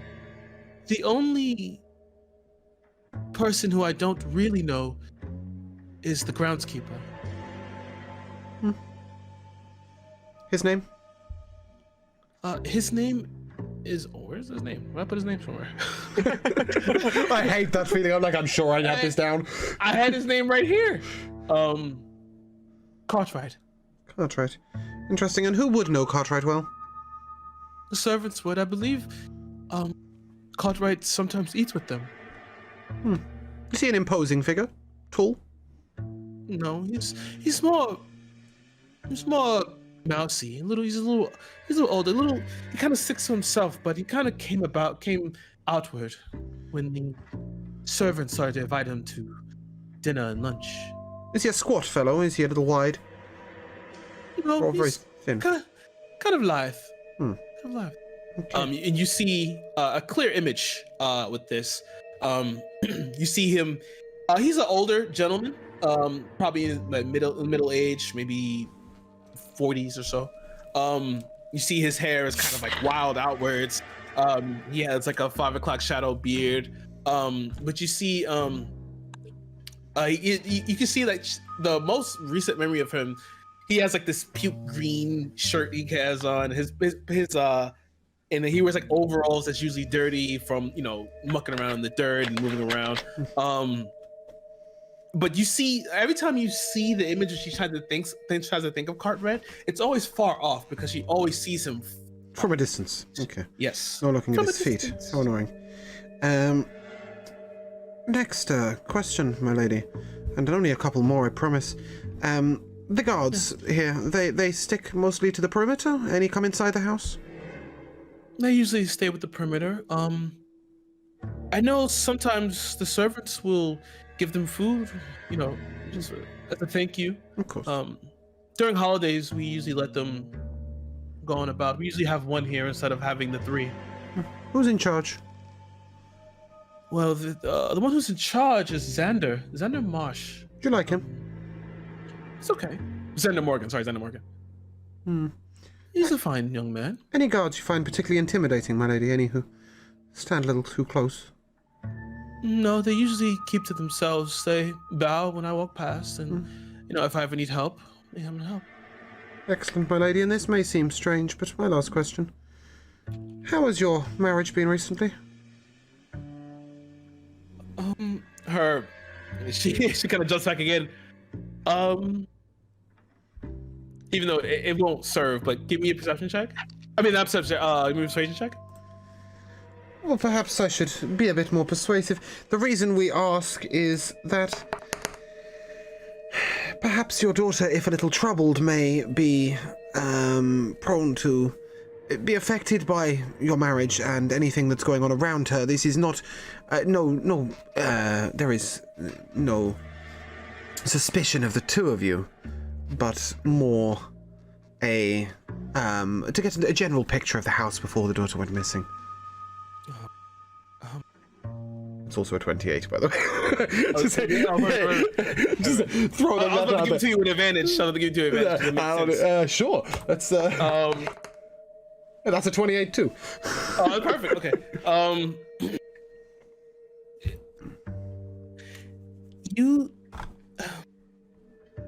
It hasn't been trying, but my husband's the chancellor, and sometimes he comes to bed late, or and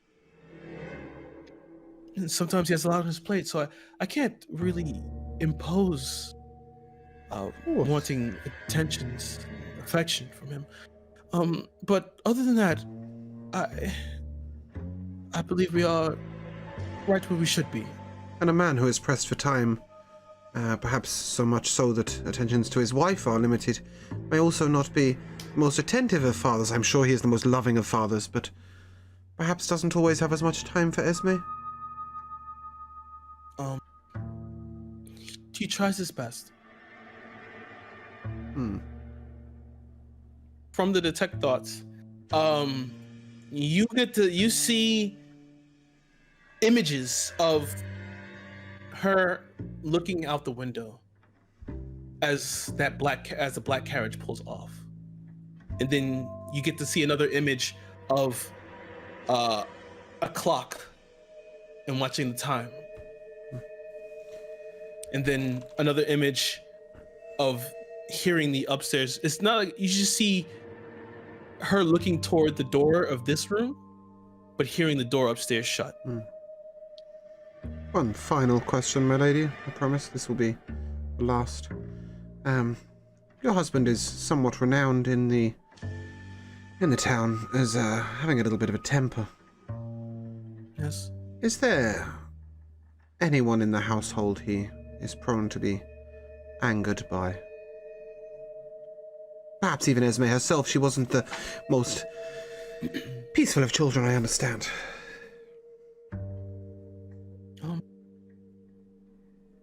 Only, despite how he is in the city, he's not like that here. He's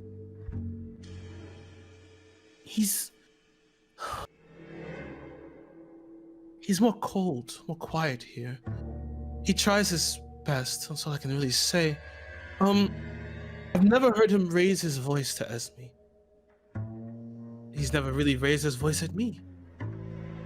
But perhaps goes silent occasionally. Yes, he'll definitely shut himself away. I'm sorry for troubling you, my lady. It's fine. I may trouble you for just 1 second longer, my lady. Yes. We know that Esme had a good friend, a maid here. Yes. That they were the closest of friends. Do you know if anything happened between them recently? I really wouldn't know. After Sophia,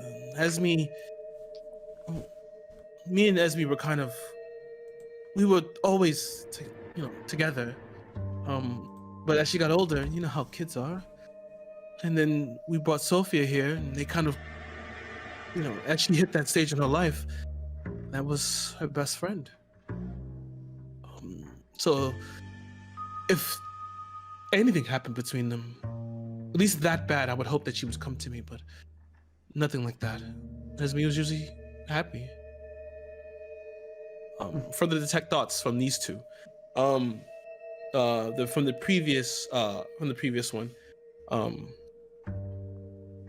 There's really not too much what you receive, but you do hear, you do get another image of her in this room, or at least on the way to this room, like stopping at the banister, at the end of the banister, and you hear a scream from upstairs.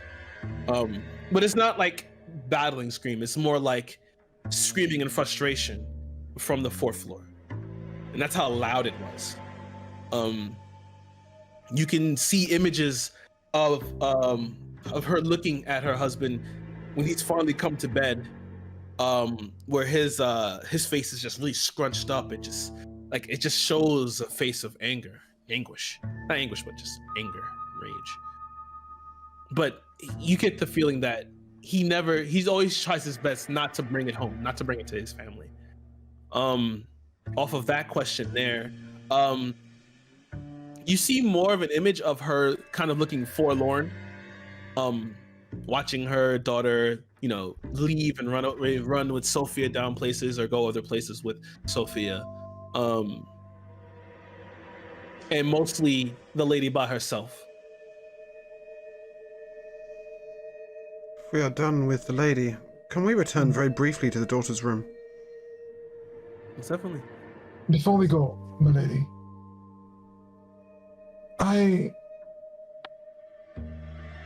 in my profession, we encounter a lot of people whose loved ones may be lost. Yes. I would like to ask of you two things, if I may. Mm-hmm. The first thing is, it is considered in my profession ill omen to mourn people who might be alive. And second, I know your husband is a very stern person, but he needs you right now more than ever. If you two could just go there and grieve together, I believe it would help the both of you. Give me a persuasion check. Persuasion. Come on, Joe, you've got this. That's 14. What she hears that, and you see her, she's slowly mulling over everything as you said.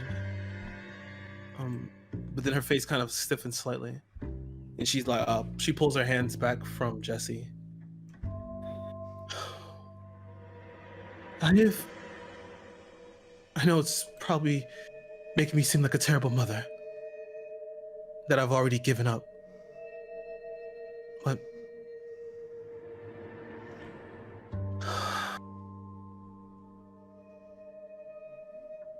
Trevor can handle this himself. And I would appreciate it if you let me grieve in my own way until she's here. And with that monster, she's probably already good as dead.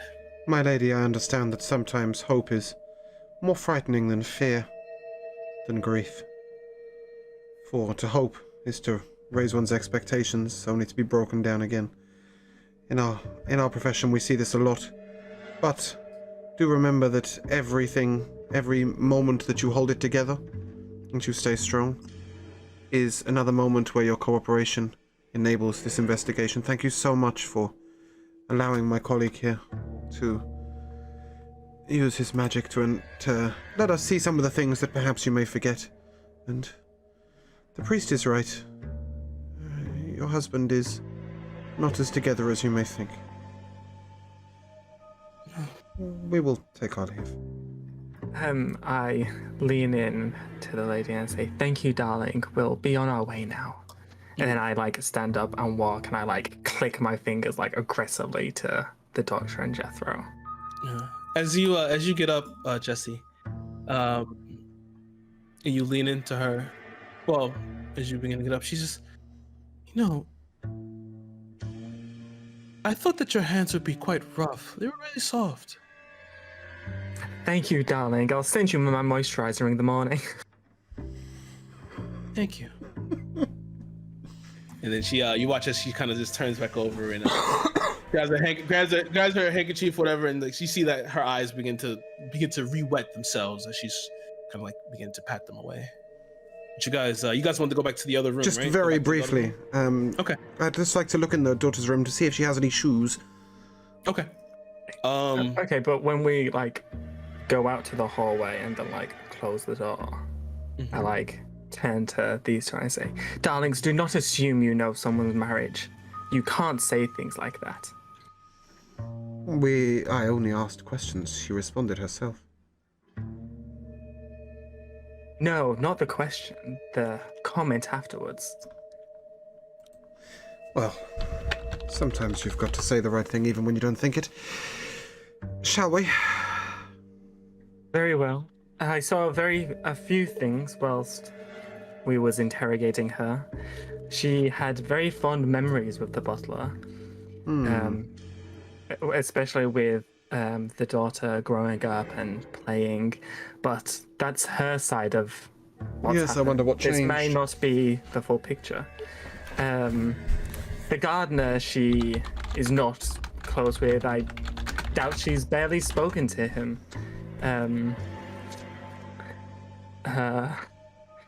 In terms of her husband, she had many lonely nights waiting for him to either not come home or come home very late. That's to be expected. Did we see any anger? Yes, but not shown. Perhaps a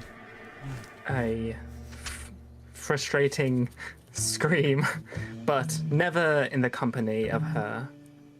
And we must assume that not in the company of the daughter either. Yes, well, we knew he wasn't guilty. I'm merely wondering whether Esme ran away. Shall we to the room quickly? I'd just like to check the size of her shoes.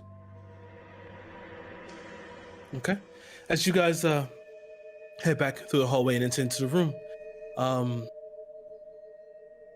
you looking for shoes, you say? Yes, preferably the give me riding boots if you can find them.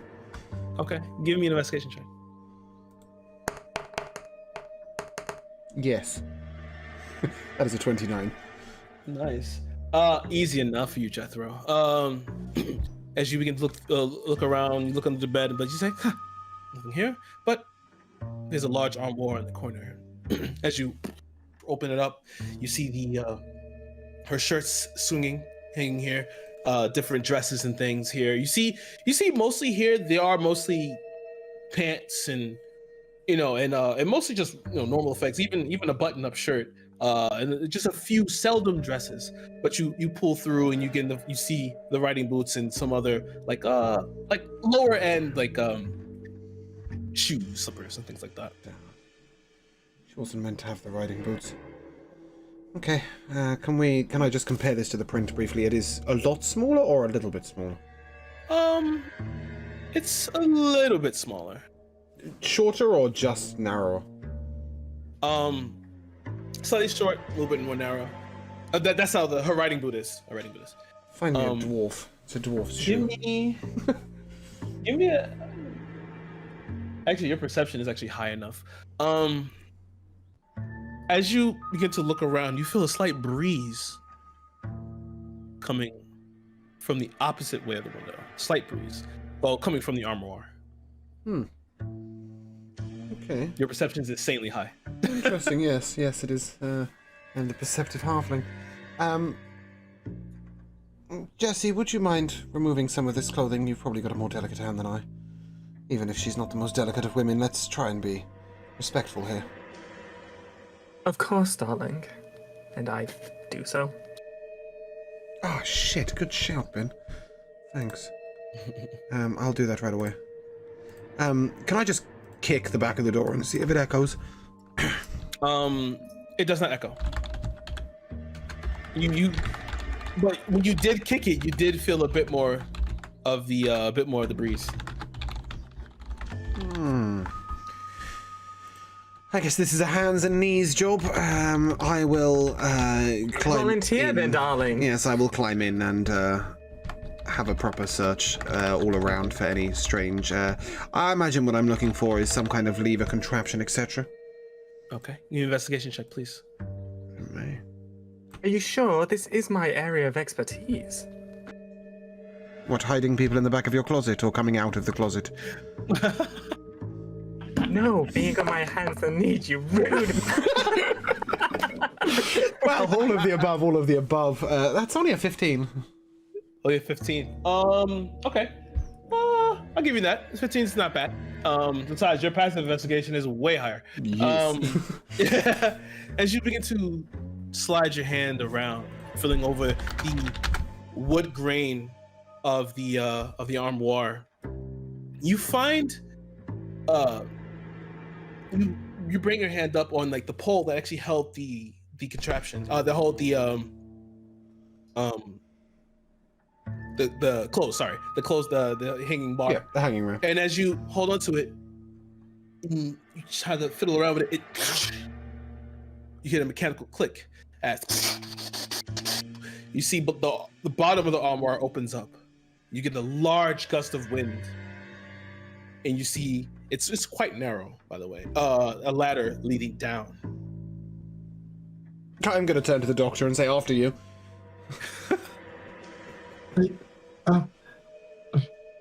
Okay. And can we stop right there as we're about to descend the ladder? Is that an appropriate moment, Kira? Because I'm assuming it's going to take a few minutes once we get down there. And yes, we'll take a short break here. Welcome back. I think it's fair to say that we'd probably have lost Slicer for the long term. So we shall give up on that one. There's a chance he might be back, but for now it's fair to say he is off investigating. Kira, is it possible that he returned and at least gave us the information for if there were any visitors recently in the last week? Yes.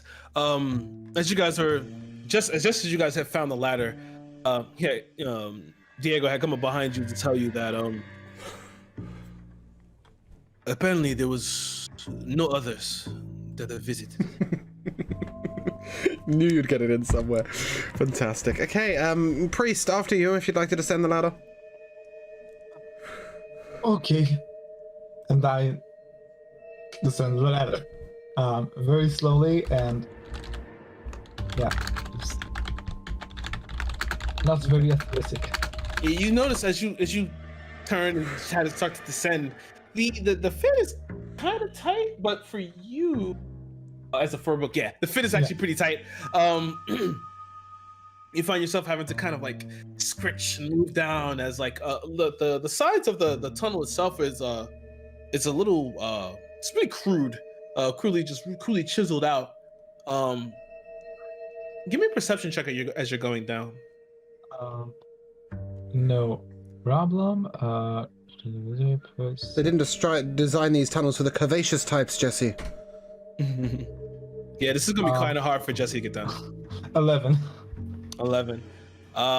This is fun enough. You do see a carving in the wall, S and E. Doctor, what do you see down there? Well, I mean no offense by this, but I do not think Jesse would fit here. That's fine. Also, there is this carving here. It's S and E. E or D, sorry, Kira? E. E. Oh. I damn it. believe. Damn it. I had an answer there until that happened. I believe that, considering we found this in the Esme's room, it must be the E must represent Esme. The S could perhaps represent her maid. Yes, the maid is what I was thinking, but I had thought D for Dixon. No, that makes more sense. Excellent work. Jesse, can we have some light down here? Of course, darling, of course. Okay, I would like to, instead of walking down the ladder... I cast light down the Oh, okay. That works. As you can see, the ladder continues to go down deep. Okay, I would like to bypass the room with the carving, and I will just sort of, instead of climbing down the ladder, I'm just going to hold either side and slide. Yeah, you got it. Yeah, as you're a halfling, You easy got enough it. for you. Yes, well, just... Just in case. There's my nat 1 acrobatics check. As you go past the doctor and Hebrew, you get to make your way down. You slide, make your way down. As you begin to smell bread. Oh, lovely. Freshly The kitchens. baked bread. I do not particularly wish to investigate myself. I will send an unseen servant ahead, please. Okay. And command it merely to look for the nearest door and open it if it finds it. Okay, yeah, that's fine. As you begin to cast and send it forward, there is a singular door in front of you. You see that. Give me an Arcana check here. This door's a little heavy. It's a 13. 13. You know, you watch the scene surface as you just hear the door kind of grind, and you see there's no light in here, but you can see on the far off, just a little further away, you see another threshold and tiny shadows moving in the light from beneath the door. Another door. Bugger me. Am I too far down to shout to Jesse? Yes, you are. Is the gap big enough for me to go down it? No, can't get that junk in the trunk down there. I guess I'm expending another sending here. Actually, 120 foot would do it, right? Oh, that's that. Oh, yeah. That's okay. I shall send a bardic message. Using message. The cantrip. To Jesse. Perhaps, Jesse, you might make your way down to the kitchens. I think we may meet you there. Doctor, you can come down or up. Whichever you prefer. I think I will join you down. You just Okay. hear, How's your stealthing, sir?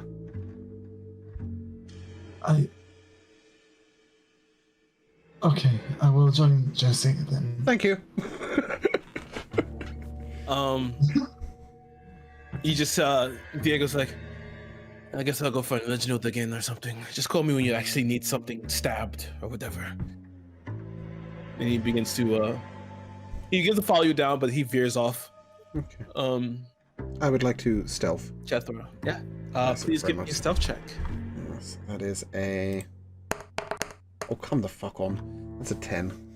Oh no. But it's dark, right? Okay. It is. You know. It is dark. So I'm not going too close to the door, only a little close to the door, and I'm just gonna listen.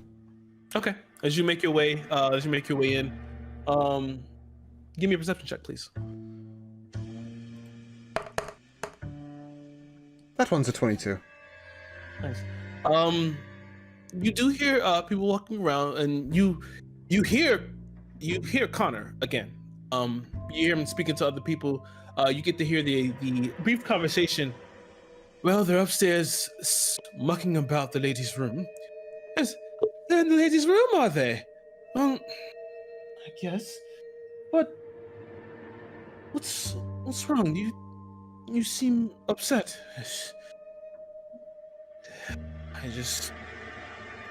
What has had to happen to her? Why Esme? Certainly, Mr. Robinson, I don't know, but just you hear the footsteps again as you see the shadows come close together. Just put your mind at ease. It'll be okay. I'm sure whoever Reginald has brought here, or the Chancellor has brought here, they'll definitely solve this case. They'll find her alive. I hope so. And you see the shadows split apart again.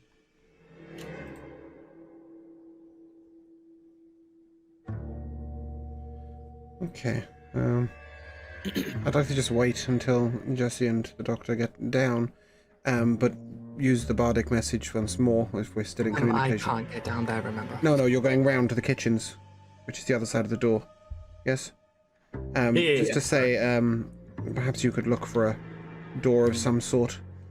No, I got you. So, as Jesse and Diego and the doctor are making their way around, you watch as Diego's, Reginald, I'm coming with you again. They're going to look for the servants' quarters, and you watch as Reginald, servants' quarters. Do you know exactly where they are?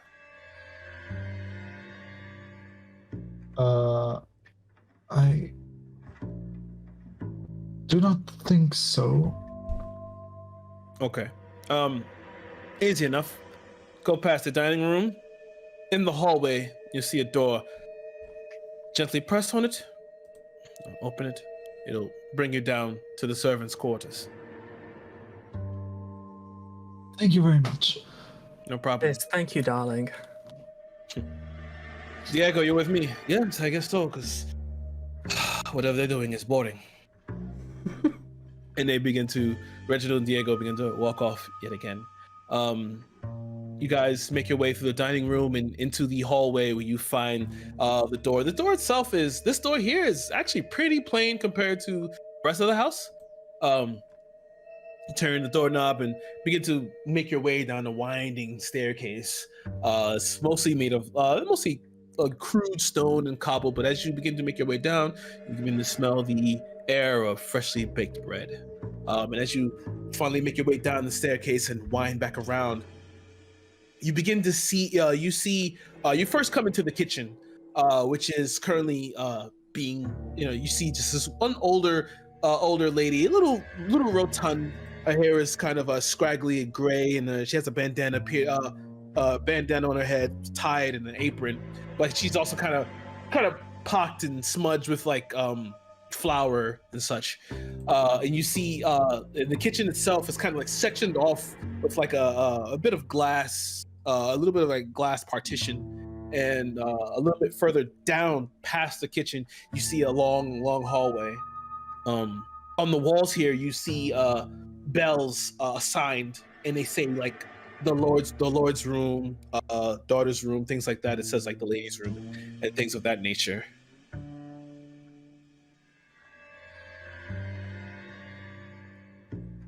I walk up to the woman.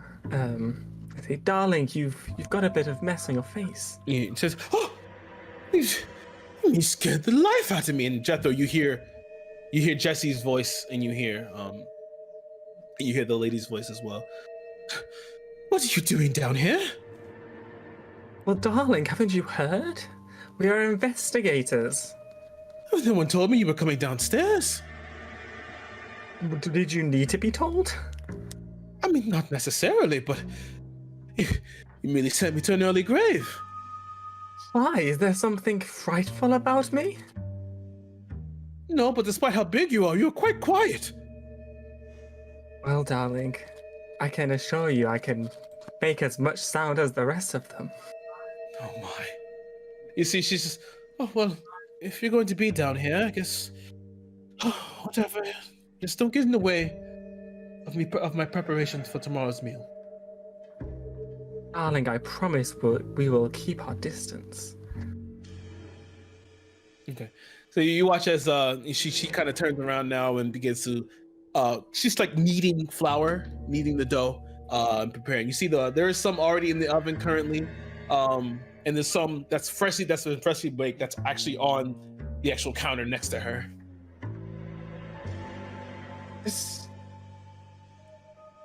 Is a maid named Sophia here? Yes, that's the lady's maid, Sophia Dixon. Yes. Is she here right now? Does she? She's probably sleeping. Around about this time, she flips open the watch. It's 9:30. Yeah, she's sleeping. Well, at least in her room.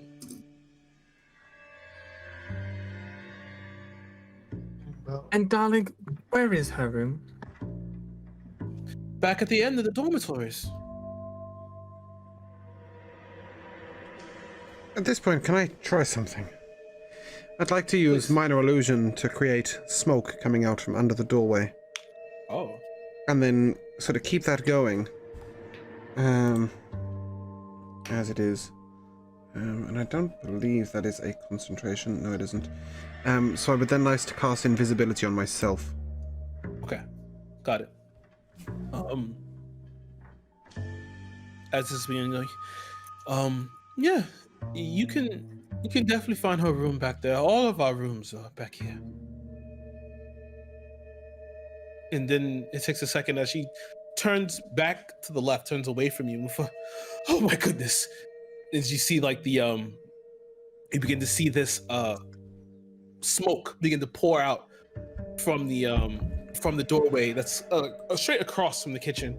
It's the pantry. There's a fire. And she darts over there and tearing open the door. Jethro, as you see now, the light from the kitchen is not only pouring in, but you're currently invisible. As you kind of stay off the side as to not disturb the smoke. Where's all this smoke coming from? And she's beginning to look around. I follow her into the room. I say, darling, don't worry. I'm here to help. Can you put out this fire, wherever it may be? She's looking around for it right now. Darling, I can't see a fire. This is most strange. And she turns around to you. What kind of devilry is this? Excuse me? This did not start until you came down here. I've worked here for years. Never had. Why is the pantry on fire? All the torches were off. Am I capable of moving the smoke while still invisible? Let me see the description of the spell. Well, I mean, the cantrip itself, minor illusion, is merely, It's merely by thought, yeah? Yeah. I would think so, yeah. I'd just like to move it to the ladder. But I came down. And then I shall just, remain in the corner and observe. Give me a deception check. So 29. Oh, shit. Damn! Jethro knows how to lie. Yeah. She was further back from the pantry. Then she begins to she kind of just waves off Jesse and begins to move back to the pantry, and she's kind of trying to wave through it, but the smoke's not really moving. And then she comes. What in the morning, Lord, is this doing here? It's a ladder. And you see Jethro, you see as she kind of begins to look upwards, trying to ascertain the actual destination. I shall dismiss my invisibility. Which may make her jump. Yes, it may make her jump, but I will. Yeah. And she turns around, and you kind of pour out the smoke like Batman. It's just. Oh, we'll dismiss the smoke as well. Okay. And I'll apologize and say, I'm sorry, my lady. The name's Jethro. You may know me. We are investigating here. I discovered this strange ladder coming down from the lady's room. Please do not be alarmed. I can see from your reaction that this is as much of a surprise to you as it is to us. However, yes, you may understand now why we wish to speak to the lady's maid. For it is her that is most linked to Esme as through the servants. All of you give me an insight check, actually. All of us? Okay. All of you. How fun. I've got an 18. I got 17. 19. Easy enough. It's not like she was trying to hide it, but you see on her face that there's a bit of realization. As her eyes kind of dart back and forth, and her brows are furrowed.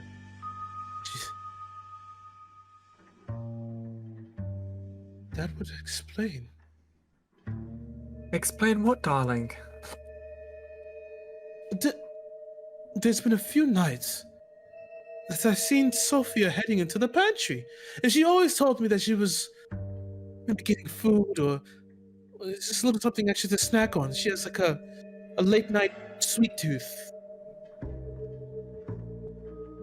But it has always been talk amongst us that it was too close. Well, of course, the lady and Sophia's relationship is not particularly the worry.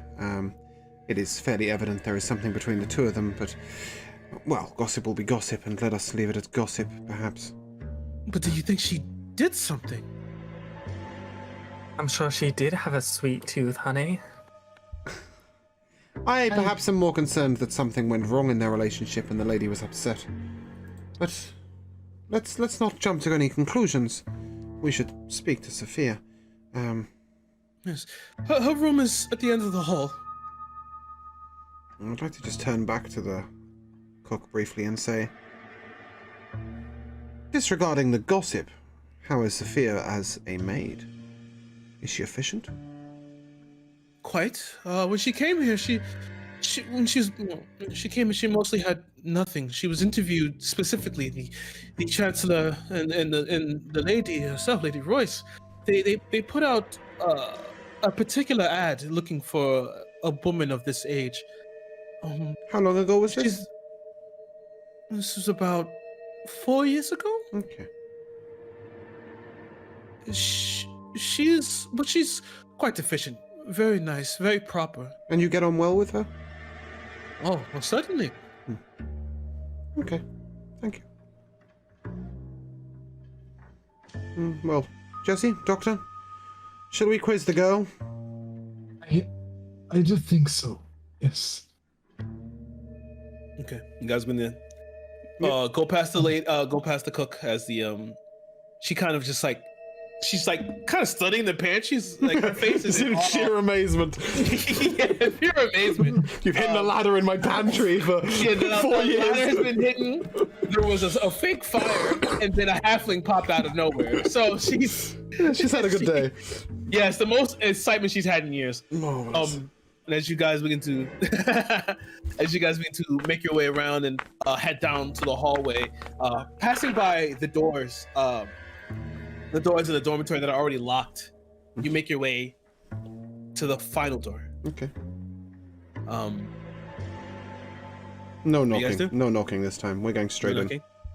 As you try the door, it is locked. By the way. I would like to unlock that.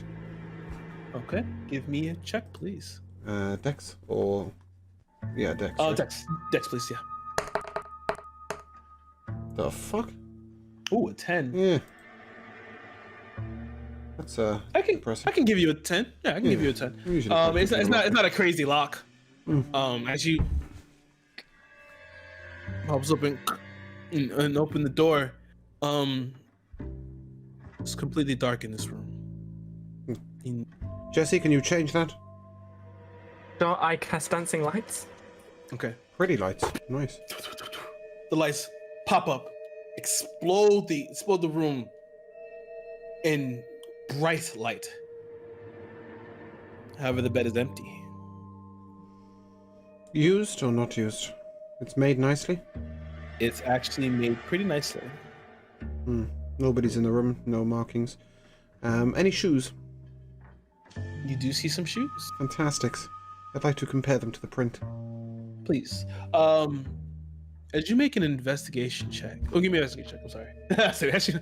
As you make your investigation check, which I have done and given you a 24. 24. You notice that these shoes are not what you're looking for. However, you do see something else. You do see a bit of mud close to them, slightly nice. under the bed. Better be quick, boys. Cartwright? Right. Oh, sorry, are we missing connections here? Mud, boots, girl, missing, relationship, upstairs, strange gardener. The only person that the Lady Royce could not vouch for directly. Let's go. All right, let's go. Okay, I'd like to shout to the cook. Which way to the gardeners? The Groundskeepers. is in the back, a little bit past outside of the property. Okay, and is there any reason that the lady should not... no, not the lady, that Sophia should not be in her room? No reason. Fantastic, don't worry yourself. Make some nice bread. Good night, and then we'll run. All right, you guys begin to run. You guys begin to run, dart out of the establishment, out of the back, because there is a back way out of the service quarters that leads. You have to run all the way up steep case of stairs, back into the back of the grounds, running across acres. Oh shit! I did not bring athletics for this. As you guys begin to make your way through, you finally hit a tree line, but following a crude path that weaves through. As you're passing through here, the rain has stopped, and the smell of wet leaves and foliage fill your nostrils as your lungs burn as you pass through and continue to run and run and run, following this path until you finally come to a quaint 2-story groundskeeper house. Any windows? There is a window. Birds to There are windows. a few windows on the fall, and then there's a window at the top. Any lights on in the house? It is completely dark. Not for me. Bird can't see in the dark. Never mind. Let's knock. Darling, let's not do that again. Sparrows can't see in the dark too. I know, right? What I do you never mean did I like know, this, right? but You started this chase. yes, well. It's all right for you. I'm not wearing underwear under this dress. Oh, knock on the damn door, girl. I go and knock on the door. Okay. As you come Oh over- shit! Not the music change. All right. What is it, Pink Panther? As you walk up and go to knock on the door, a slight rapping. There's no answer here. But you do. Everyone give me a perception check, please.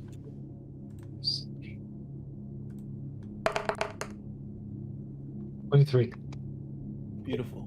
20, 17. You notice a few things. 17. Okay. You notice a few things here. One, all the sounds that you were hearing previously, birds, crickets, whatever the hell, of night, there is no sound anymore. It's as if you stepped into a vacuum. The leaves are not rustling. And as you look around, you see that it looks like as if the grass itself has receded from the house. Well, bugger me. Alright, Can I, any of you are capable of dispelling any magic? this was,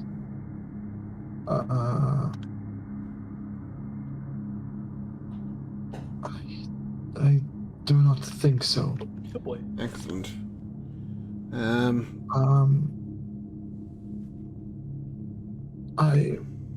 Oh, wait, well,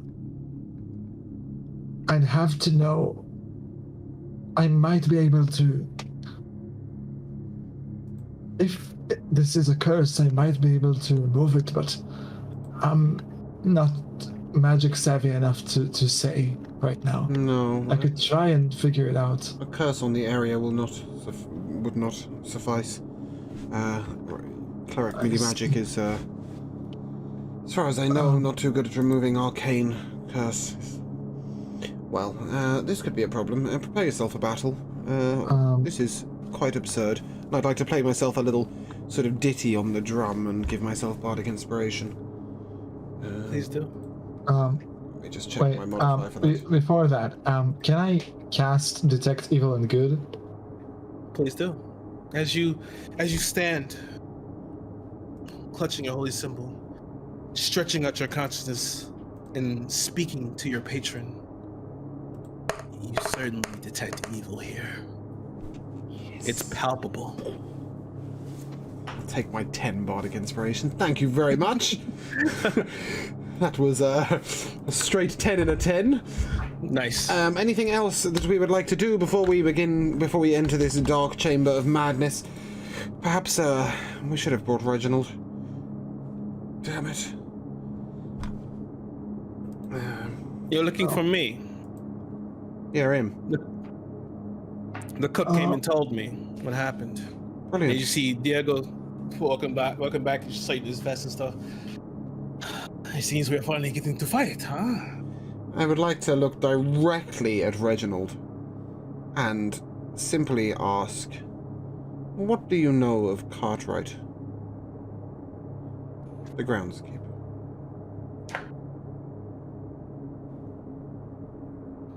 Not too much. However, he's mostly a new addition to here. I know that he would mostly eat with the servants, but he's a man that doesn't really make any impression on you. Certainly not to me. No, history. You're captain of the guard. You know the people that come to the town. Where did he come from? When did he arrive in town? Did he live somewhere in town before this? He did live in town previously. He was always, mostly from what I've known, looking through his docket. Because anyone who comes here, we have to interview them. Procedure. He comes from a little town on the outskirts of Nova area. He came here looking for work. His family's poor. He was always good at, I guess, gardening. And as he looks around, maybe not too much lately. And don't suppose by any stretch of the imagination you know of any relationship between him and the girl Sophia? Nothing besides him, like, from our notes on him. He doesn't know of her. He's only met her since he's come to work here for the Royces. Well, bugger me sideways a basket of biscuits. It's certainly not that they are working together. Consider it 9 missing. I wish I'd checked to see if Sophia had a mirror. Let's, rally ourselves. Priest, do you have a blessing of some sort? Well, should we... Well, we did identify the creature as demonic, and I can maybe make sure that he couldn't get near us, if that helps.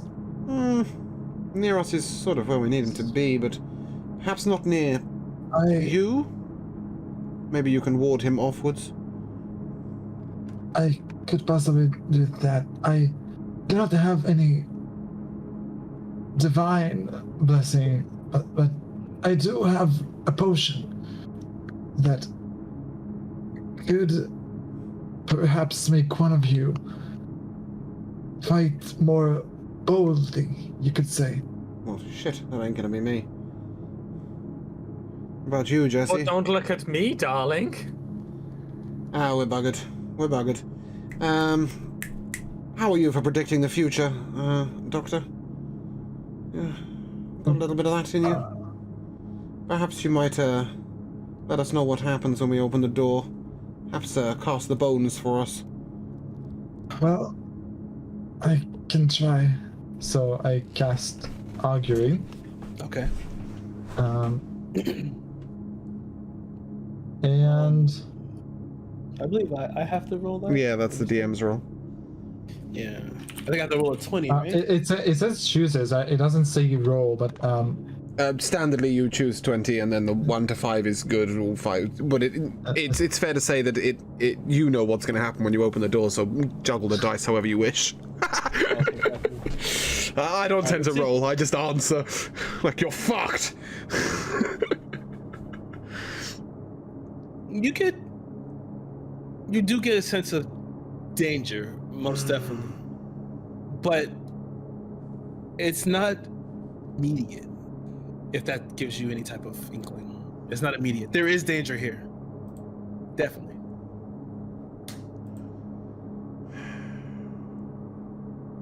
there is danger here, but well, it is not immediate. I cannot tell whether or not we'll be able to face it when it comes. All right. Well, here goes nothing. Jesse, do you have something that can open the door from a distance?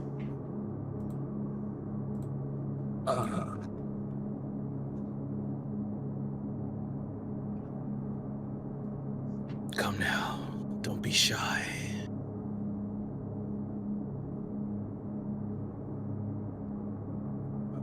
So If Justin does it, Perhaps a hand.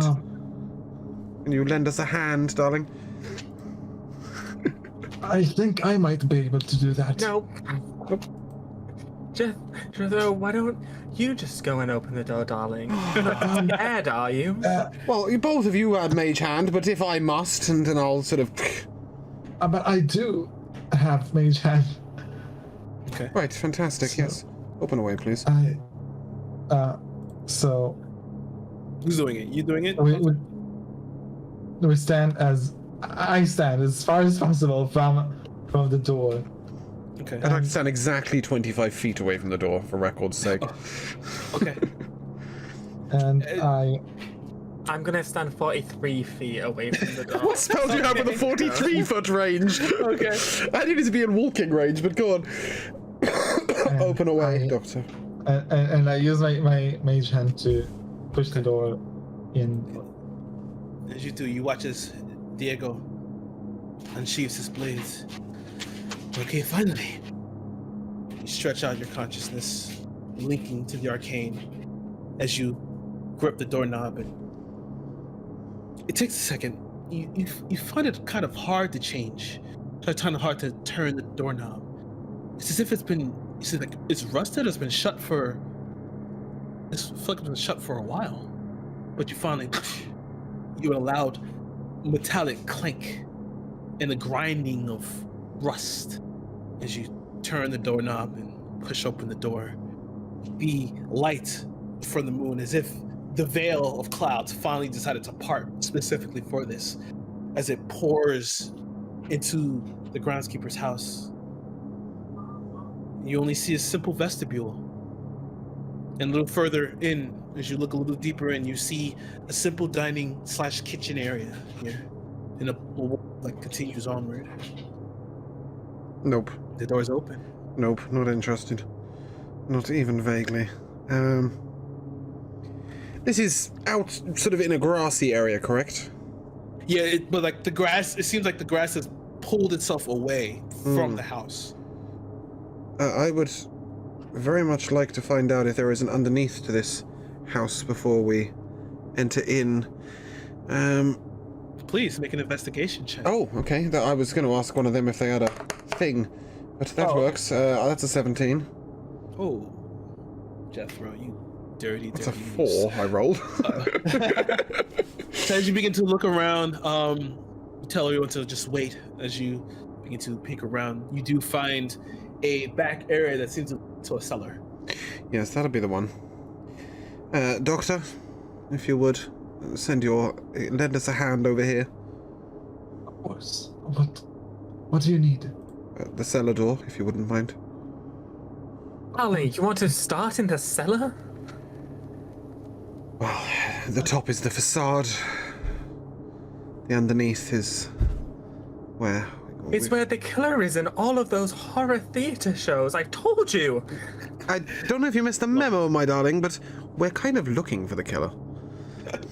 No, does we have are a good looking for the point. missing people. Well, ideally one is present with the other, preferably with the people still alive. Perhaps he's busy carving. Either way, Jesse, we can't just leave this house in danger, can we? Then don't wait for the hand, dear. Jethro, go straight in. I'm good. But I thought you wanted to find the killer, darling. Must I use a spell slot for this? I shall unseen servant the door, please. Okay. Easy enough to pull it apart and to remove the rod that was actually holding the door shut.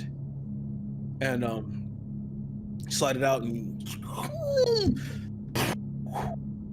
the rusted iron hinges screeching in the dark. But as you see, there's a crude set of stone steps that go down into shadow. The cobwebs on the sides of the threshold. I will very gently edge my way down the stairs in the creepiest and gentlest manner possible, keeping it in the dark. Please make me a stealth check. That one's a 22. Okay. So you stuffed yourself into a whole new campaign as you continue to go down slowly. Immediately, Jethro, as you come down here, the sting of the smell of rot and decay hits your nose. What that might It's happen. palpable. It's palpable. As you come down, but down here there is no light. Ah, shit. Just that. I can't see in the dark. You immediately thumb your way around. I shall use a bardic message to ask the lovely other two if either of them can either see in the dark or are able to give themselves said ability. I will cast light into this. Oh shit, well, that's going to give me away. Okay. Oh, darling, you asked to see. I would like to use my advantage on saving throws against being frightened. As you stretch out and send the light downstairs, you ask for it, Jethro, and you receive. As it, the light completely canvases the area, cellar, and as you, oh my God, please, Magnus, no. As it canvases the area, you can see now the cellar downstairs, and you see the source of that smell. Well, sources. Right. As you look, small, like the cobble on the floor, and you hear the droplets of the carcasses hanging in the corner. One, who you assume is Cartwright, judging by the description, and the other of a younger blonde woman, who you can only assume to be Sophia Dixon. I'm gonna shout into this cellar. Darling, have you found the murderer yet? I found the murdered. Come on down. Are you sure? Yes, and I would like to go immediately to the body of Cartwright and investigate. Please, make it please. How is he killed is what I'm looking for. Oh, then give me medicine check. Yeah, as he's doing that, I'm gonna come down into... More specifically, when I say how is he killed, sort of, is he cut open? Is he, give me some idea of bloody stuff. 24, by the way. 24, okay. 24, it's easy enough to see. As you begin to spin the body of, as you can see, Cartwright you've come behind his body, he's hooked onto the wall. And as you come around, you see the back of his cranium has been burrowed through. Yes, okay. Who's next? I can give you Sophia for free as well. It may seem that these were not acting of their own accord. Dr. Hebroth, would you mind inspecting the girl? Of course. He rolled a 21, by the way, on his medicine. Oh. That's why I asked. Well, no, As soon as I saw that shit, I was like, go! No, I rolled it like for fun, but okay. Well, okay As you look at the body of Sophia Dixon, you see, it's easy enough to see as her neck has been bitten through and torn out. This burrowing in the back of the head. Inwards, outwards? Inwards. It was the back. I would like to very gruesomely investigate into said burrowing and see what's inside. Okay. Do we have a brain present?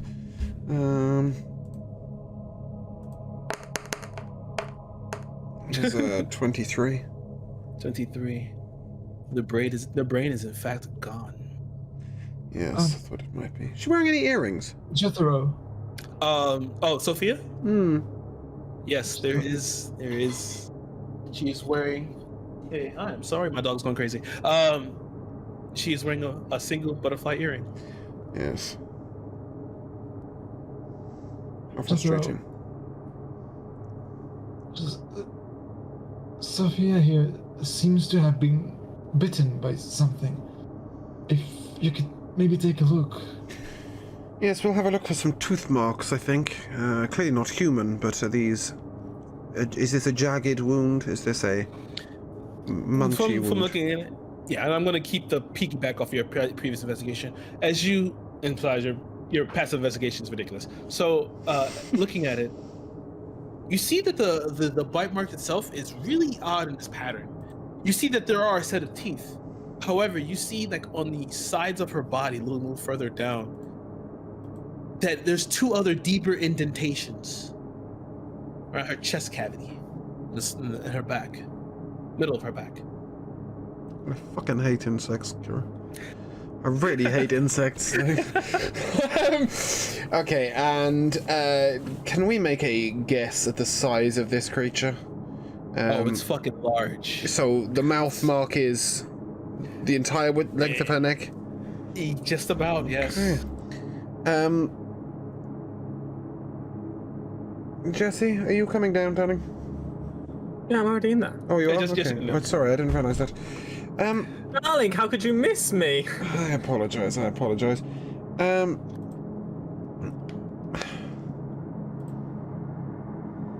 A favor, if you will.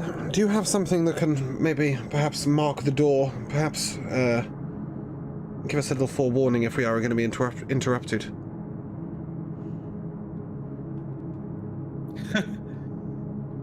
No. No? No. As you're I deliberating, thought you were a diviner. Never mind, eh? as you're deliberating, trying to gather yourselves, you hear a dull thud come from the upstairs. Yes. I don't want to go up there. But guess Why we're not, going. darling? I thought you wanted to find this murderer. Yes, but I'd rather find him by surprise, not have him or it find us. Well, very well. I could clean up the bodies a little bit. Perhaps leave them a little bit more presentable for the next person to find them. Bit of predigestination, or whatever, however we say this. Prestidigitation. Yeah, Yes. A little bit of that. And, I would like to take a moment to have a short, sharp drink. No problem. Yes. Quite nice of you. And perhaps consider our moves. Doctor, what do you think? Yes. If, as I said, if it is the demonic creature we identified earlier, I could possibly keep it away from us. And you with your crossbow and Jesse with his spells could attack it safely. I could also maybe banish it, but I don't know how successfully. And how would we like to get this thing's attention? Do we want to just wander in upon it, or would we like to perhaps get Well, its darling, attention we could elsewhere? always send you in first. Well, I with had your little exactly that in mind, but not quite. Do you have a... I mean, I see you're holding a large fan there. Perhaps you might be able to produce a small gust of wind? James, why are you reading my character sheet? I'm not. You're Yes, waving a fan darling. at me repetitively. I'm hoping it might be able to make a breeze. That's me, darling. Well, yes, but it's in the screen. Maybe if we can create a little bit of a smell down here, perhaps insects tend to be aware of their smells. We could perhaps even create a small fire outside and gust it in and see if we can get it to come out and fight us on our terms.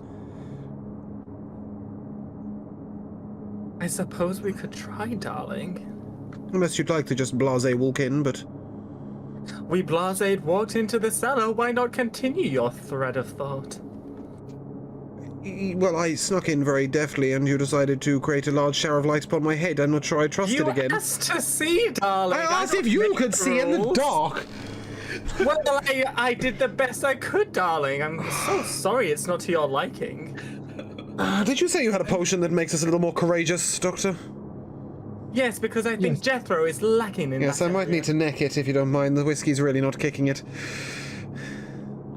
I hand him the potion of boldness. Okay, I would like to neck it and march straight into the actual house. Okay. As you suck down the contents, you feel yourself filled with vigor. Your belly burns, and you, in all your small stature, begin to march up the stairs. Each step creaking as you go up. You press on the door and open it. Back into the area you previously saw from the open front door. as you look around, you see on the table old molded food. You just look closer, you see the maggots begin to burrow in and out. No, Sorry. Jethro's not looking for the food. Jethro's looking for the stairs. But as you look to the right, you can see another set of stairs that goes up. Go on then. You heading up? Ladies, gentlemen, are you coming? Yes, darling. I'll follow your lead. You first. All you right, let's first. march on upwards. Straight in we go. You go Where straight the in? fuck's the fighter when you need him? Sure. Okay. He watches Can't we just send in Diego? No, I'll go straight in. Diego's behind you, slightly looking around. Yes, that's it, you large fur-bolgan elephant. Hide behind the halfling, why don't you? Brilliant, I'm loving this. Darling, I'm a delicate woman after all. In we go. Straight in. As you go forward, Jethro, immediately you hear the squelching, this sickening sound coming from a door far at the end of the hallway. I would like to take this minute, just sit right here. I would like to, rest? No. I'd like some spell slots. God damn it. It seems we're in a hurry. I will What would you do, Jethro? get very, very invisible and ask that Jesse or Dr. Hebroth can burst open this door, and perhaps hide No. downstairs No, I'm going to use detect thoughts. on the Okay. door. No, on the person, whoever's behind it. Can you do that?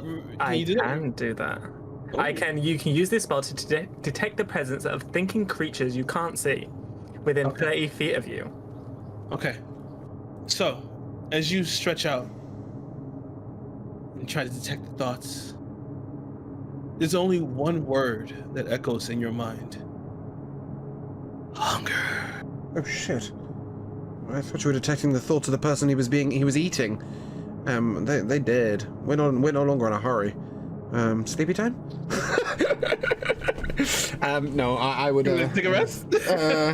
I don't think it's appropriate to take a rest in this situation, despite the fact that I would fucking love to.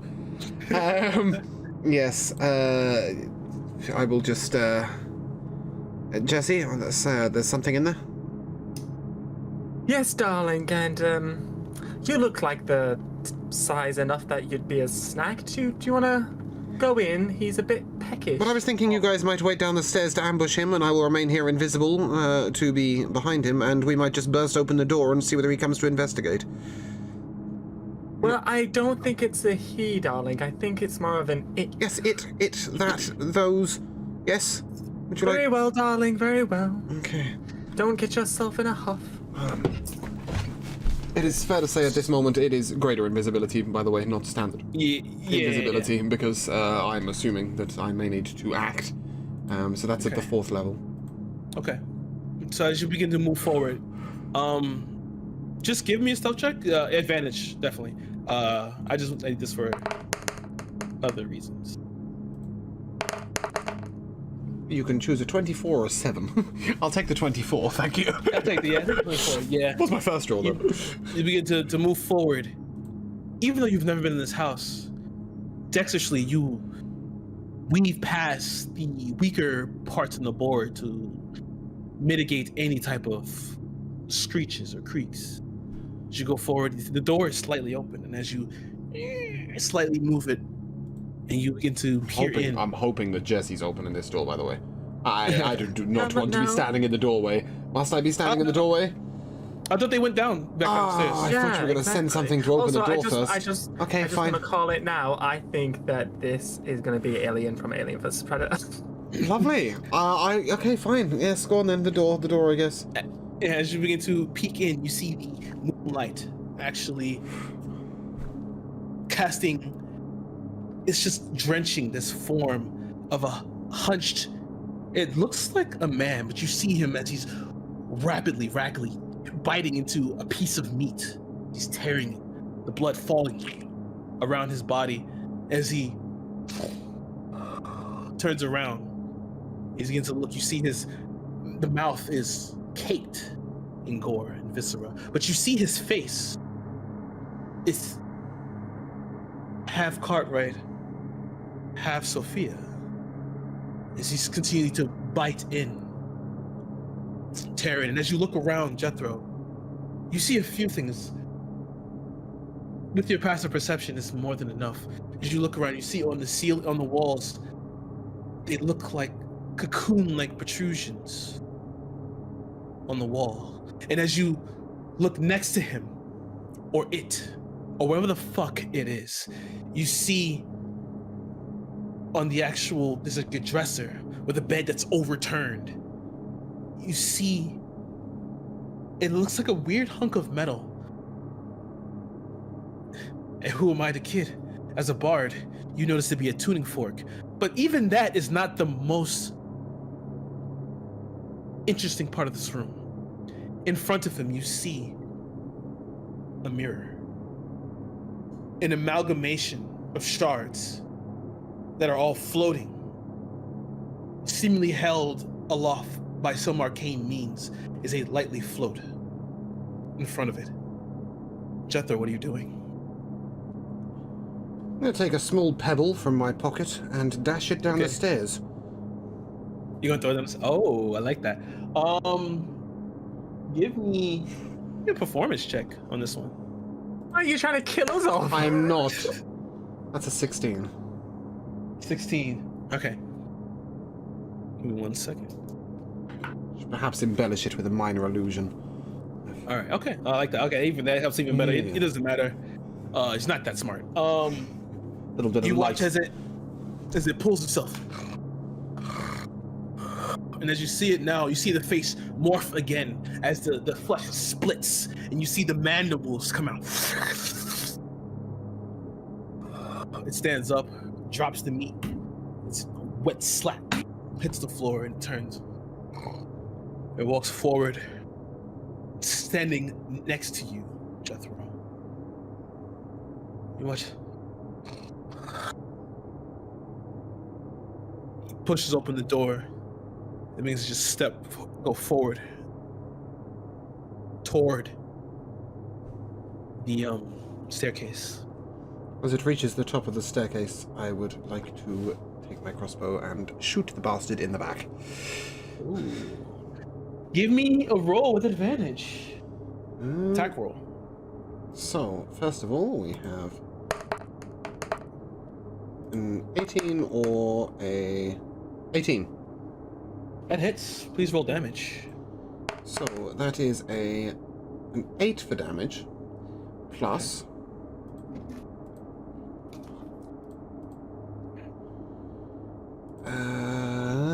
where is my d6? Where is my d6? Plus 23 psychic damage. Psychic blades. Jeez. I did warn you, it's Wow. like big sneak attack, and that uses one of my bardic inspirations. Don't worry, 9 to go, lads. That is really nice. It's my only combat move. I am fucked if I have to cast a spell. Okay. As you strike it in the back, it screeches this unearthly screech. Jesse, Doctor, Diego's like, the fuck was that? As he puts his blades and moves to the side, you hear this screech. It turns around towards you. You see the saliva dripping from its maw, and you see the flesh off its body begins to rip as it begins to expose more carapace, and these wings flutter out. Please roll initiative, everyone. Oh no! 16. I got 18. I got One a second, 1. A natural one at that. Okay, so 25 to 20? Sorry? Nobody. 25 to 20 for Nobody. initiative. Nobody. All right, 19 to 15? Jesse with an 18, myself with Yeah, a I got 16. 18. Okay. 14 to 10? again all the way Nope, down keep to going 1. lower for Joe. All the way down to 1. Oh my god. Like an 9 actual to 5? 1. You both got 1? No, it's just Dr. Hebroth. I got a 16. Jesse got an 18. Okay. Then I got a natural one. And he's got his +0 to initiative and has rolled a 1. Okay. That is magnificent, Joe. That is My rolls. I think you should get a today are bonus. really I think you should get a bonus for that. You know, let me roll he's for, let me roll for Diego. was briefly reading a book. Would it make your life easier if one of us rolled for Diego? Or made rolls for Yeah, Diego? if you guys would take control of him. Yeah, I can do that. That's fine. Let us find my Diego sheet. Cool. I've always wanted to use the actual dice. Okay. And now we can. Right, shit. What does he do? He's a rogue. He has sneak attack. Yes. Fantastic. I know how that works. And let's put him on the screen. Diego. Why is this? Diego. Aha! Tiefling warrior comes forth. Hold on. Sorry, this thing is like. It's not playing the battle music I want to. There we go. Alright. Alright. Sorry, everyone. So weird. But I'm not going to stop the fun from here. There we go. So, what you're currently seeing, as we are on Jesse first, currently you cannot see it. But the stairs kind of winds upwards. You just see a shadow kind of like dancing on the wall, but you see it kind of quickly begin to turn and look like it's going to take off back down the hallway, which you know that's where Jethro was. Okay, I'm gonna go a couple of steps up the stairs. Okay. And I am gonna cast Crown of Stars. Ooh. Okay. Yes. Right. Do you know what? Do I need to tell you what that is? I believe I know what it is, but let me look at it. Okay, I got it. All right. So as you walk up the stairs, you flurry your fan as you begin to also perform the verbal and somatic incantations, and then you see this the sprying light of the crown of stars around your head. That's your bonus action. Oh, sorry? Oh, that was your bonus action. You have. Oh, I thought that just like. Sorry, that is your action, but you still have a bonus action left. So yeah, sorry. Yeah. But because I can't see it, I'm gonna end my turn there. No, as you go up the stairs, you can see it now. It's still Okay, in the cool. hallway. Oh yeah, then yeah, I'm gonna shoot when I. Please do. That's a 17 to hit. That hits.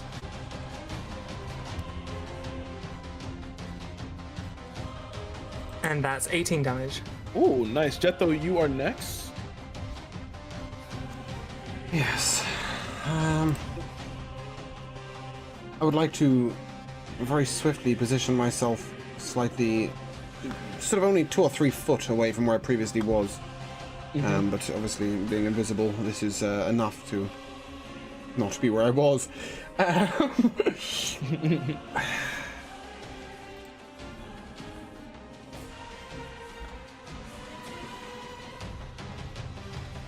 think I want to stay invisible. I will fire the bow.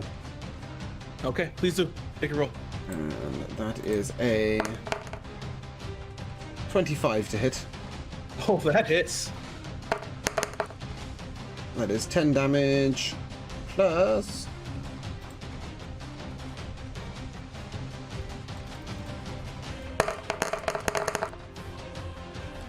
Seven. I rolled 5 ones. Okay. This is then your turn.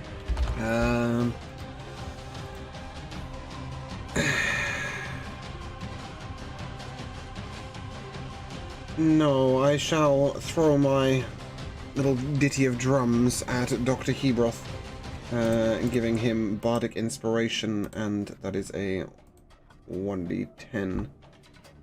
Very nice.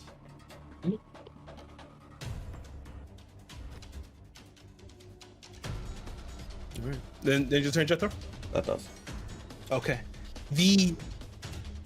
From being struck in the back and then shot again, it struggles at first to see where the bolt came from, but knows exactly where the blast came from. As it turns around, Oh shit! and begins to dash forward towards you, Jesse. It's going to make you watch as it comes forward, and it's going to rear up. As it does, you watch as these blade-like claws extend. It's going to make an attack at you. Can I just ask, could he just dash across the room? Yeah, it's not too far. Because so currently, let me just paint the picture. He's stuck in the hallway now because he walked through the hallway, and the hallway from it, because it's a smaller house, it's not that far. But you were in the room, so it's like the room, the hallway, and then it's the downstairs. Also, Just asking if this would provoke an opportunity attack. He's just run away from me. But it depends if I was facing his back at the beginning, right? He's technically retreating from me. Yeah, exactly. I wouldn't say you would, like, he wasn't that close to, so Yeah. I'm assuming that you shot the crossbow. Yeah. So But- I would say I was sort of 6 or 7 feet away, so I think that's fine. I was just curious because that's the only time I'm ever gonna get to be close enough to use that. So he runs, and he's going to make a strike at you. He gets multi-attack. So Good luck, Jesse.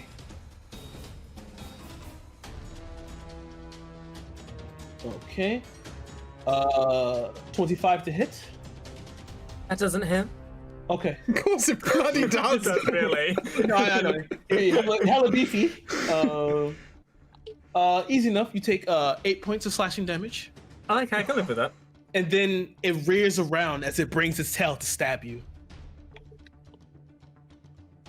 Thing's a bloody scorpion. I told you, it's alien.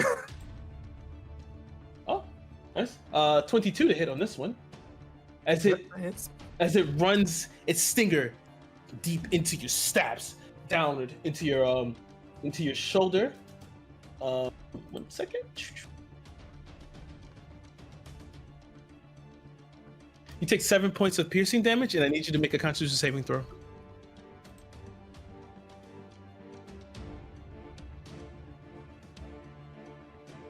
That's 13.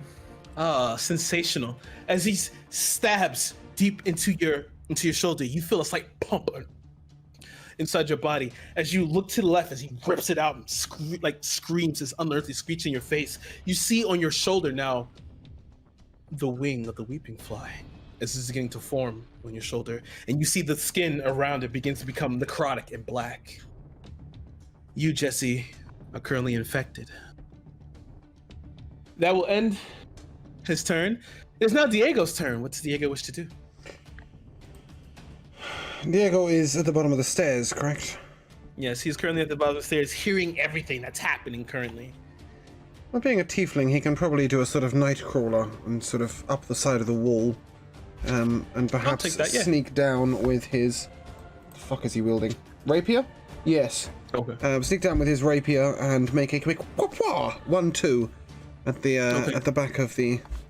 So you want him trying to sneak by and then try and hit him in the back? Yeah. Okay, give me a stealth roll first. Fuck me, that's a stealth roll and a half. That is a 22.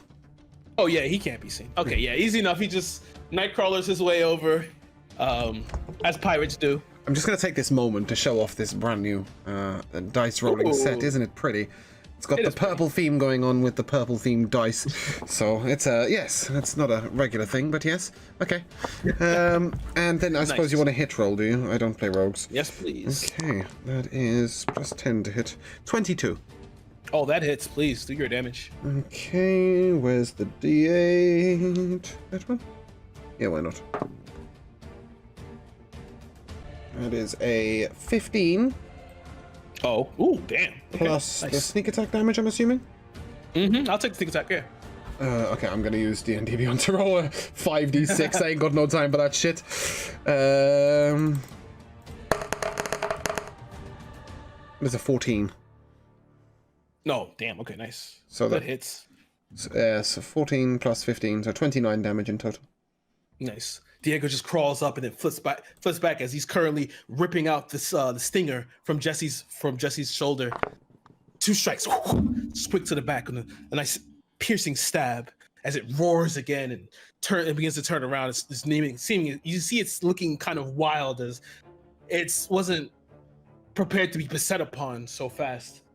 So then Diego's turn. Well, you want the second roll to hit? That was just the first hit with the sneak attack. The first roll. Yeah. Oh my god. Yeah, please, this guy's a beast. That's a 21 to hit.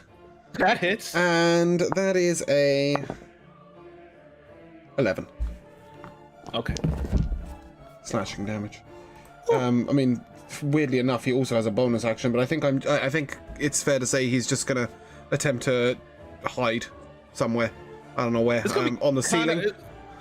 You no, just you know what? It's ridiculous. I hate rogues. He's gonna disengage. Okay, he's gonna disengage. That's fine. So Diego backflips as he has his back to you from and he prepares his blades again for any counter strike. That is a 35 acrobatics check, by the way, if you want it. So he backflips, double somersaults, kicks off the wall, and lands crouched. 3-point landing. Beautiful. With Diego's end, Doctor, it's your go. Jesse, you're on deck. Okay, great. I would like to position myself, like in view of this thing, and I would like to, and I will cast, Toll the Dead. Oh, Toll the Dead. Okay. I believe that's a saving throw. Yeah, it's a Wisdom saving throw. Okay.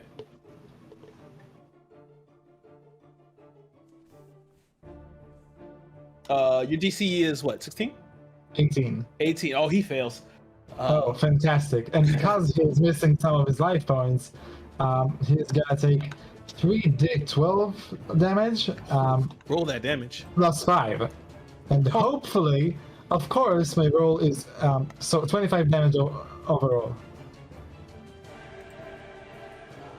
Doctor, explain to me his grisly demise. So, I pray to the goddess, and I point at the creature, imagining it with all my might, just completely destroyed by the light of the goddess. The ominous sound of a church bell dings around it, and it just immediately falls to the ground. Some of its body is starting to rot, and it's done for. Tell me, what patron do you serve? Well, I serve Ilmater because she's the goddess of life, but I am a mortician. I am of the great domain, so Okay. So as you begin to pray, holding your holy symbol, close your eyes as you begin to focus. Just stretch out. You feel the hands of your patron guiding you as it rings out. You watch as this beast or demon or whatever it is hold its head as it falls to its knees, and it begins to crumble. You see the blood begin to pour out and leak over as it falls to the ground, dead. Oh, that's what I like to hear. This thing looks so. Good work, lads. Jesse, are you okay over there?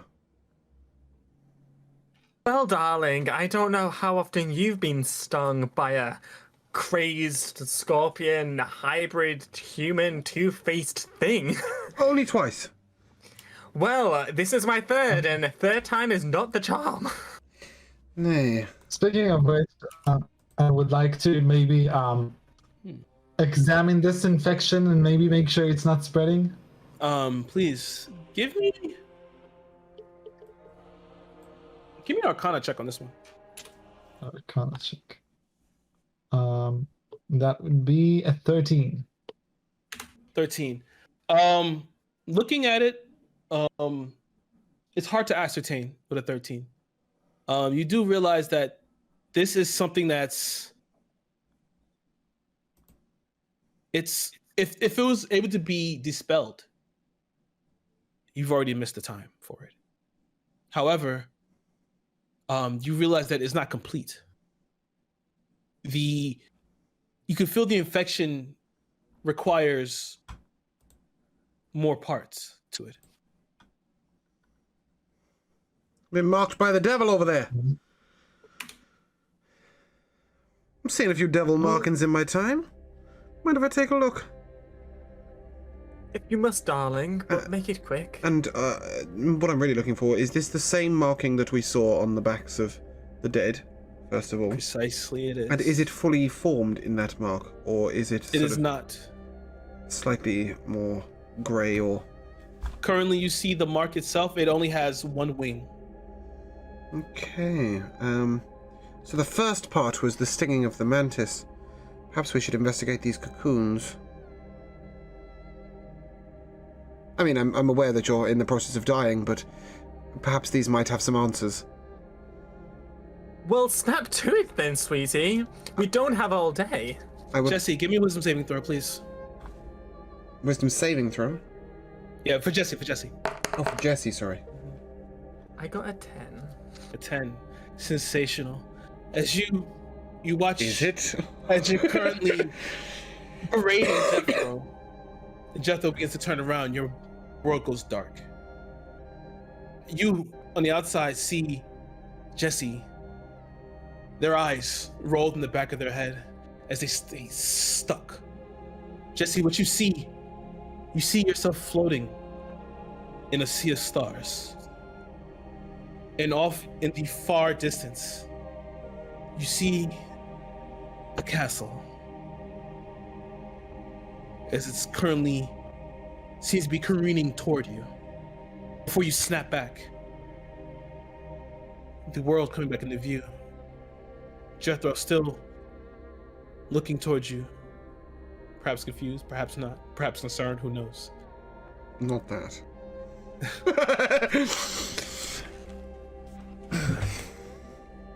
So the first part is the stinging. I'd like to check the cocoons, but just before we do, you just had a brief turn, Jesse. Something we should know? Are you feeling particularly weak, particularly nauseous? Would you like to sit down on this upturned bed? Oh, it was so strange, honey. I saw the night sky. I saw a castle in the distance. A fever dream or a transportation to another plane? I do not know. It was all so confusing, sweetie. Is the necrosis around this marking getting any worse? No, it seems to stopped where it is. No, you won't die now. I'd like to go and investigate the cocoons, please. Please, your investigation check is far mine enough. You take the second as you begin to look around the cocoons, and you feel, as you put your hand over, you feel it pulse. Yeah, shit. We're either going to die or we're going to find the people we're missing.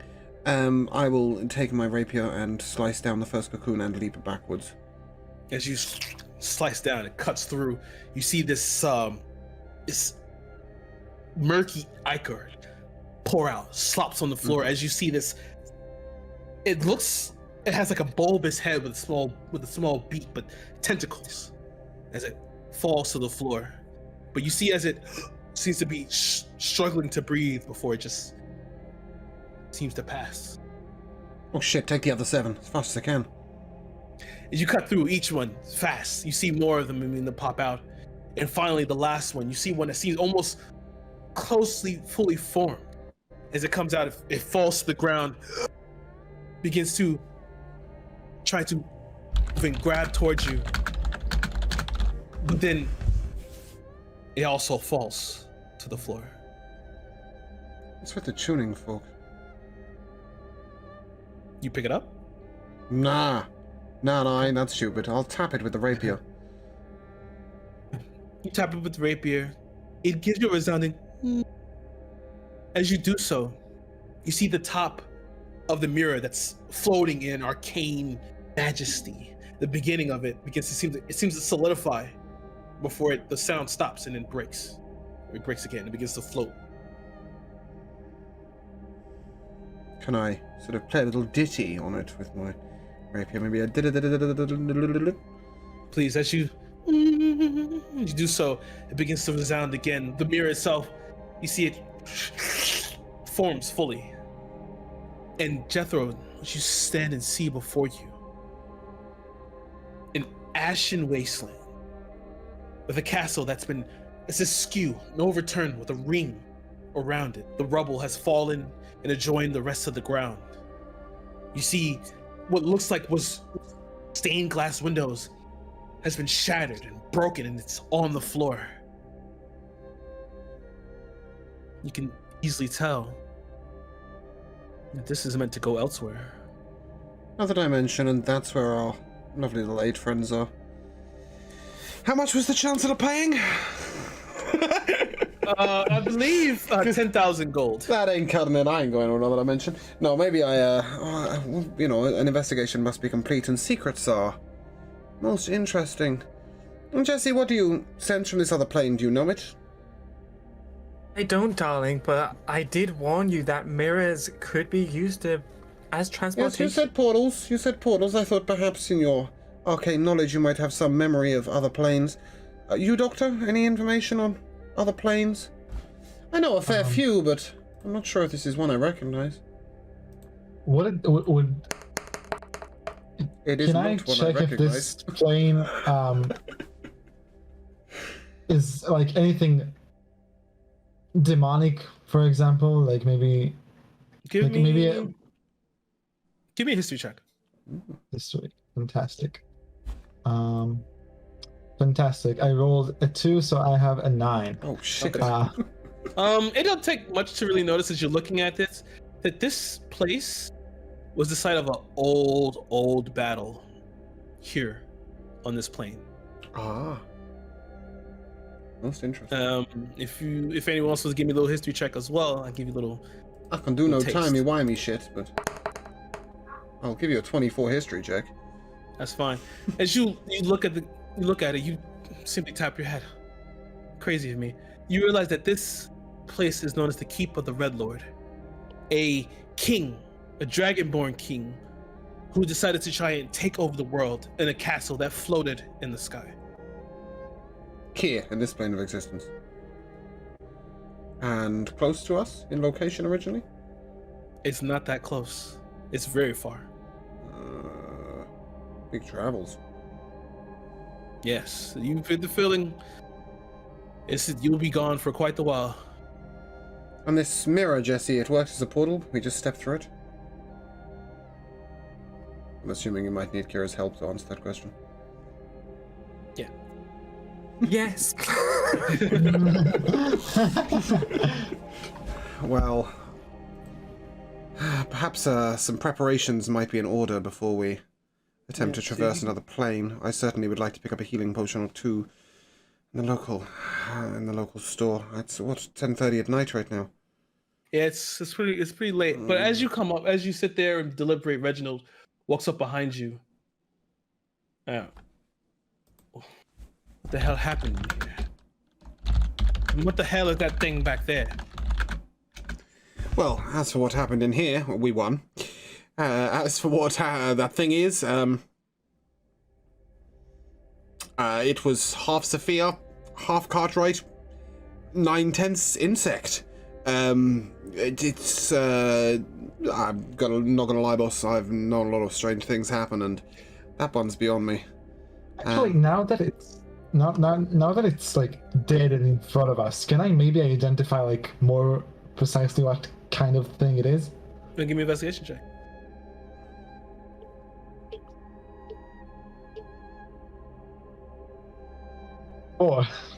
Four. Yeah, you don't know what the fuck this is. Yeah.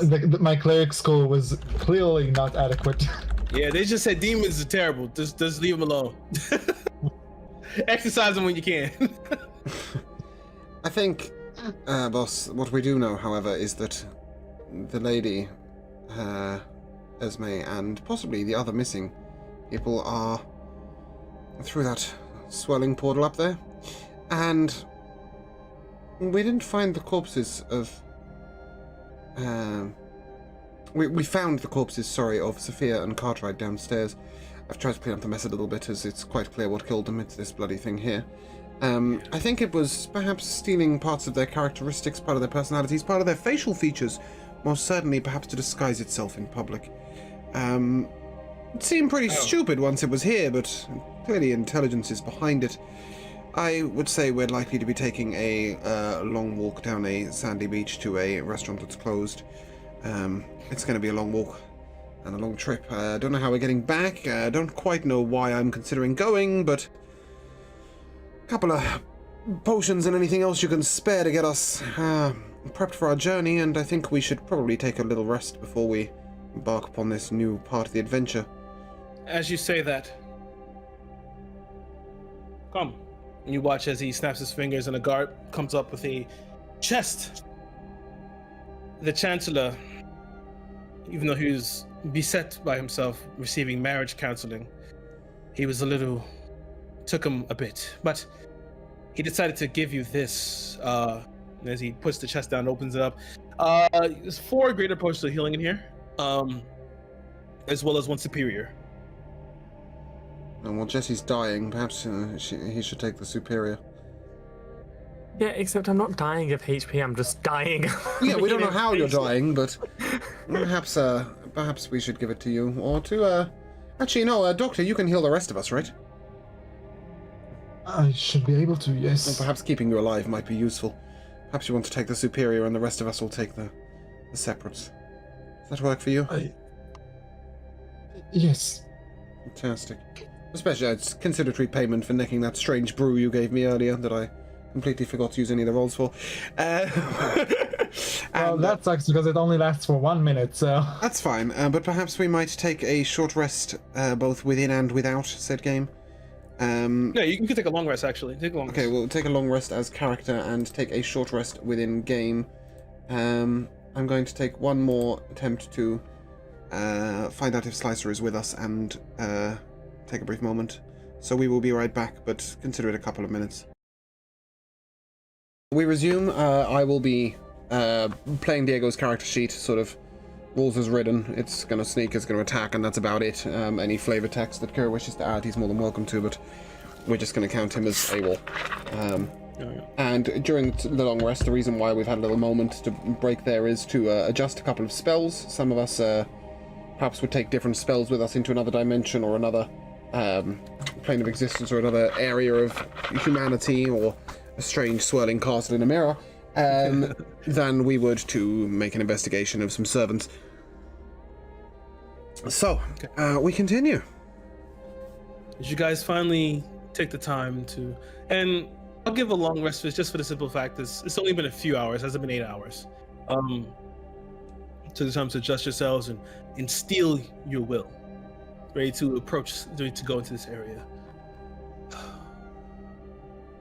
Periodically, at this point in time, the mirror itself has it's unconstituted and turned back into this, but it's easy enough to reform it. Yes, I think I shall run the rapier along it, gently making a horrible grindingly noise. As you do so, the mirror reforms. The castle is again present to you. Who fancies a leap? And without any sort of waiting for an answer, I'm just going to take the jump. Oh. Alright. So, as you jump through... I gotta do this.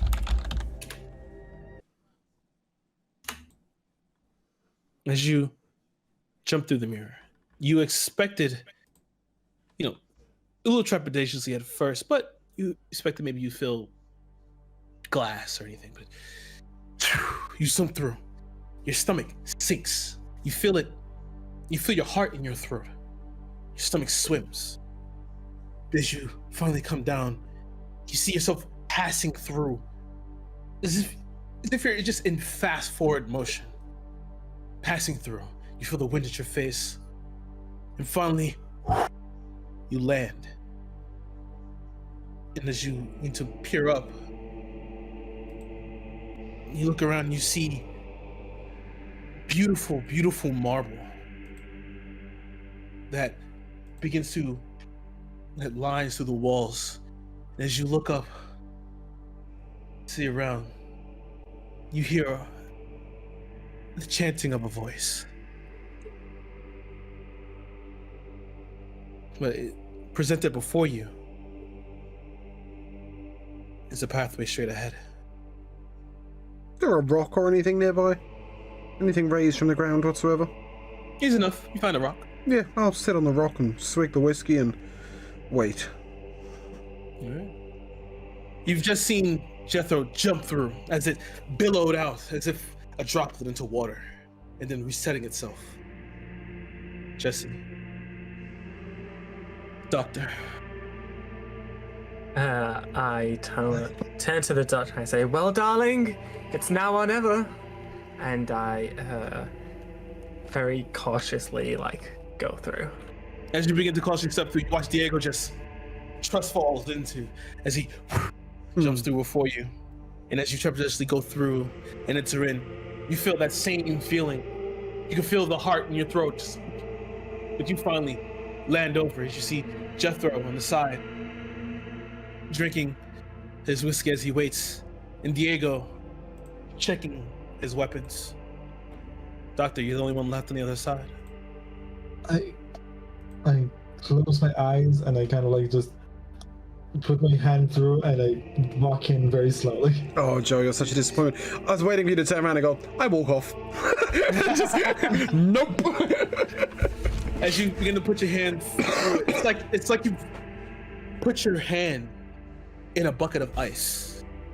Ice is over your body and the chills run up your spine, and you, at the last minute, as you try to just slowly step in, you feel as you're sucked in. And you appear on the other side, alongside everybody else.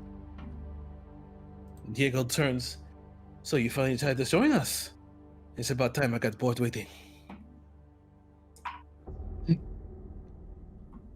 I couldn't leave you alone. I mean, you'd probably get killed out here, and I'd probably get killed out here, but... Killed? Watches Diego walks forward and moves his shirt slightly, and you see a tattoo of a flame, a ship behind it, as if it's riding on the flame of a sea of flame. You know what this is? That would be a tattoo. This is a badge of my bravery. Many have I sailed the seas, been through so much. To die here? Please. You're joking. Now let's go, huh? Okay. He's growing on me. Huh? He's growing on me. He's, I like him now, yeah. I was very in character. I'm responding to these guys, he's... Yeah, I can roll with this dude. As long as he leads the way. Do you have any more on your body? Because, darling, you should show them. Maybe later. And he continues to walk forward. Right, down the path we go, lads. One-way journey. Trip to nowhere. Off we go. And I shall resume a swift trot. Okay. Going forward, you go around the winding the path that terminated into shadow. Bravely, you go through, and as the chants get louder and louder, you feel it reverberate in your body. Your heart seems to almost sync up the beat of it. Your blood seems to, everything in you seems to vibrate with the chants. And as it crescendos, you finally step into this huge, vacuous throne room. Well, what you assume to be a throne room.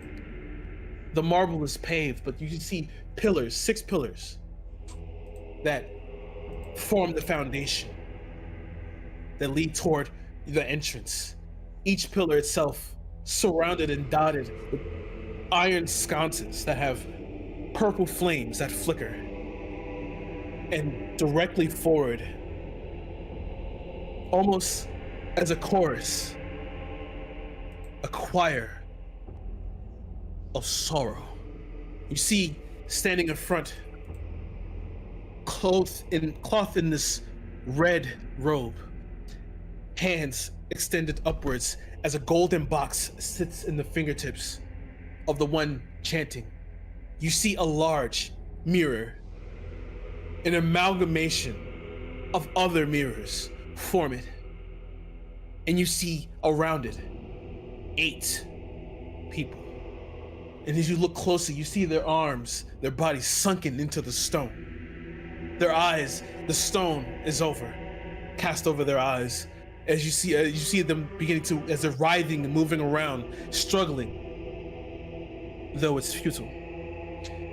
And as you look straight up, in the center, at the top of the 8, you see Esme Royce, still in her nightgown. What are you doing? Shitting myself?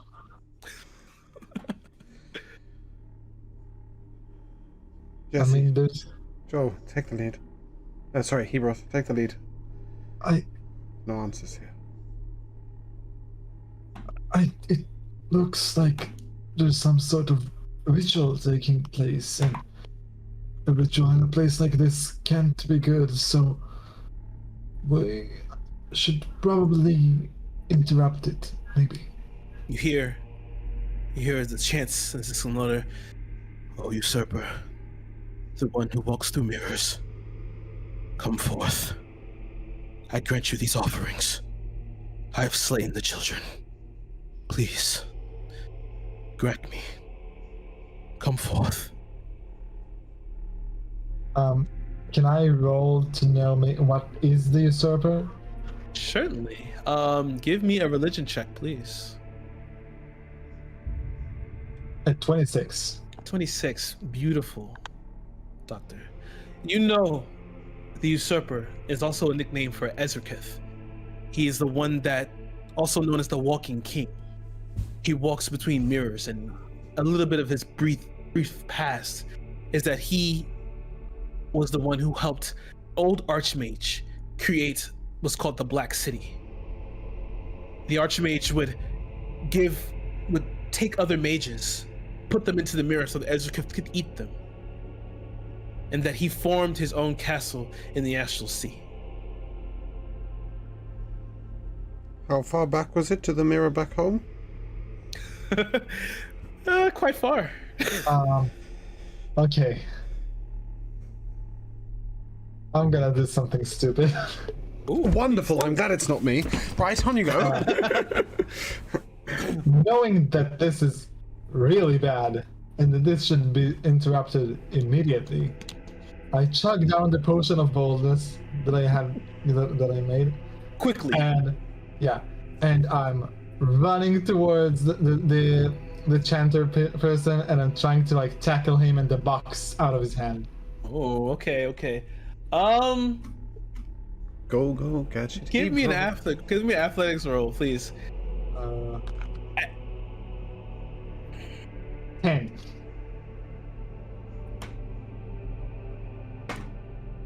Yeah, as he's doing this, I'm gonna start dancing to the chant like, "Hey, yum, mama, hey." Okay. Hey, yum. Doctor, and shoot. Oh wait! I forgot. Would that count as an attack roll, technically? Yeah, it counts as a tackle, but I'm giving you athletics versus his athletics, so I'm assuming you're trying to tackle him and hold him, right?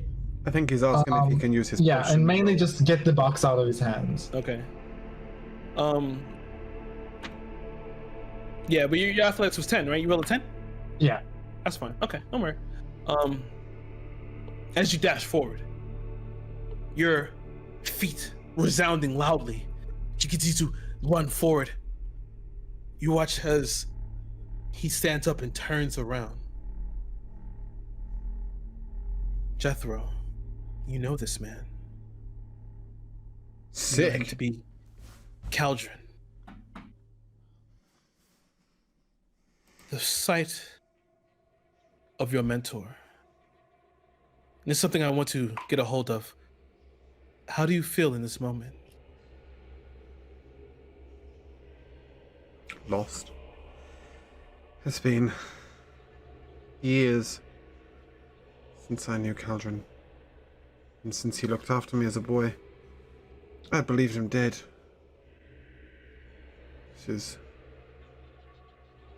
I'm somewhere between sort of emotional sentiment and anger that this might be somebody assuming Caldron's form. Okay. I would like to run forward a little bit closer. Okay. You move forward. And shout. Sort of, Caldron? And that is more than enough. Your voice carrying over. As he lifts his head up, you see his face is not what you remember. You see half Caldron, but you see the other side, this large eye that's beginning to peek out. Oh, bow. No hesitation. Bow. Bang. Okay. Having none of it. As you're gonna look out, the doctor running into him. As he begins to push back, he begins to slightly push back. Unfortunately, he just beat you by one, Doctor. As you begin to push back, you feel his body, and what you expect to be human, you feel nothing but carapace. Pushes back, he holds the vestige above. Roll to hit, Jethro. It's a 17. 17. As you fire off, he holds the box above him. As you just manage to properly aim the bolt as it's over Doctor's head. In an instant, catches it before it hits his eye. Snaps it, looks at you. And you just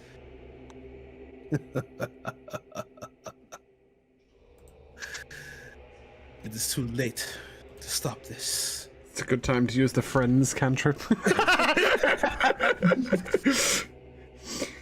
But you know, Jethro, I knew you'd show. You hear the voice become completely inhuman as the rest of the face rips. You see a large eye glow as the cloak tears. You see his body begin to grow large. And I need everyone to roll initiative. And guys, I'm going to tell you this now. Actually, no, I'll wait. I got a 5. I got a 10. God, you guys are rolling shit. Oh my god. Yeah, it's my day-to-day rolls, to be fair. I got a 24. Oh, nice. And Diego got a 25. Oh my god. Okay, hold up. Sorry, I got the rolls over here. Yeah, early. Both dice and D&D Beyond, very cooperative. Oh,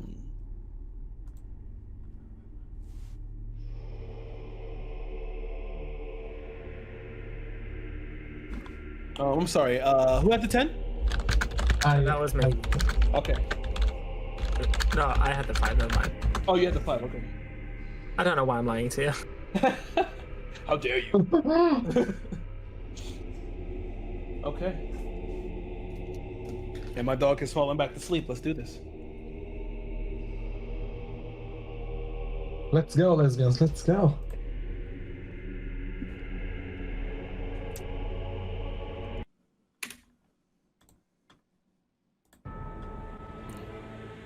You touch the body. As the body begins to expand outwards. Doctor, would you like to let go? I would suggest you do. Oh yeah, absolutely. As you in the back up, you see the body begin to rile and roil upwards as this form rips out. You see these large 6 set of wings begin to fly out. As from the back, you see these 4 stingers begin to tear forward. His body begins to pockmark with eyes as they come outwards. Begin each one blinking individually as one large eye between a mouth opens. as you just hear, it's too late to stop this. As he says that, you see at the bottom left person who's writhing in pain, you watch as their body begins to start to sink inwards as the blood begins to pour out of their face and headed toward the mirror. Ladies and gentlemen, this is a timed boss battle. Good luck. Up first is Diego. Whoa, shit. Diego is going to immediately cast a darkness upon this enemy and in a small area around it, and is going to hide within it. As he goes to trying to begin to get some type of connection to the arcane, he notices his arcane connection is cut off. You watch as Diego looks down, looks back toward him. As the eye blinks, he said, "Nothing shall escape my sight." However, there are pillars in this room. As a hint. Okay, at this point, then, when his spell fails, instead of hiding, he will dash up to one of these pillars, and he will cling to the side of the pillar with his vision to obscure himself from the vision of the boss. Okay. Is he stealthing or no? I'm not sure I can dash and hide in the same turn. For a rogue, yeah, it's a bonus action. You can do that. Okay, cool. Yes, I would like to stealth, please. Give me roll. It's a 25. I've rolled it off my own nice. sheet, but his is actually that's just, yeah, it's way higher. It's 34. Diego feels confident that he's hidden from this. Up next is you, Jethro. Seeing the failure of my compatriots' magical powers, I shall roll a little ditty on my drum, giving myself bardic inspiration. And that strange blinking left eye that was counter-charming my poor friend, I will fire said crossbow. Ooh. Okay. Give me a roll, please. Attack roll. It's a 19. Just hits. Roll your damage. That is a 6 for base damage. And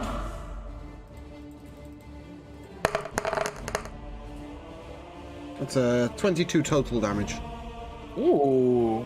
Nice. Very nice hit. You fire the crossbow bolt as it enters in. It turns slightly, but it enters in. Jethro, don't fight this. As it begins to slowly float. Is the end of your turn? Yes. Okay. At the end of your turn, it's going to use a legendary action. You watch as the eye, as the roils around, as the tentacle roils around, the eye blinks as it's going to fire. You see a gathering of energy at it.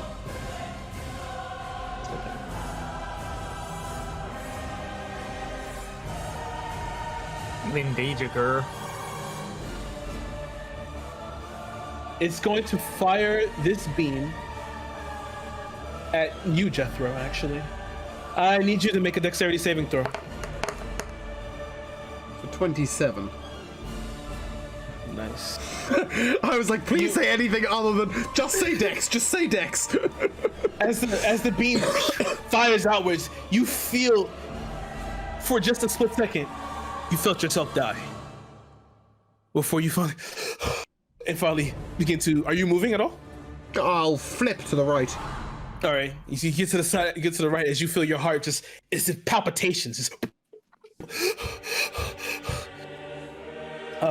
It's going to end its turn, and it is now his turn officially.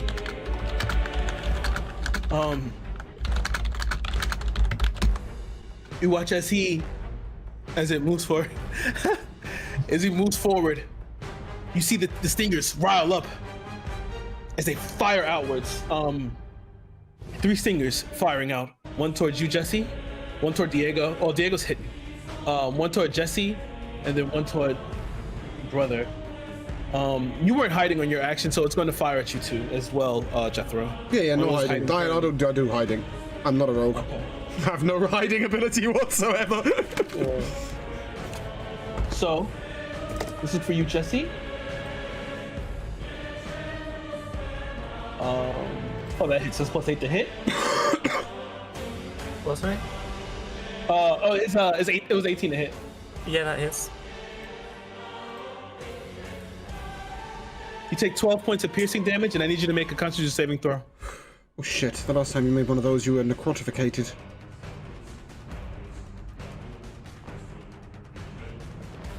That's 23. Nice. You stave off the effects as you begin to see the weeping fly where he stabbed begins to form more, but you manage to fight off the effect. This one is towards you. 21 to hit, brother. There. What? Joe, does a 21 21 hit you?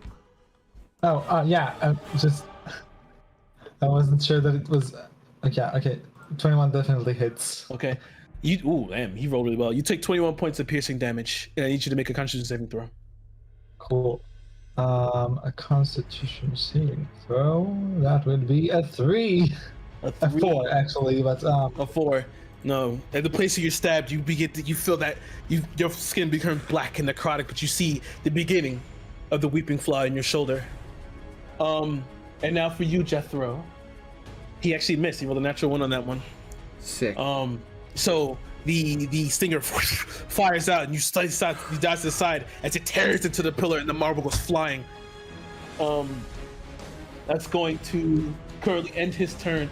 Doctor, you're up. Jesse, you're on deck. Actually, so, you know what? I'm other- sorry. Since it's your turn, Doctor, I need you to make a wisdom saving throw. Oh, a wisdom saving throw. You should have that. 13. 13. That's a failure.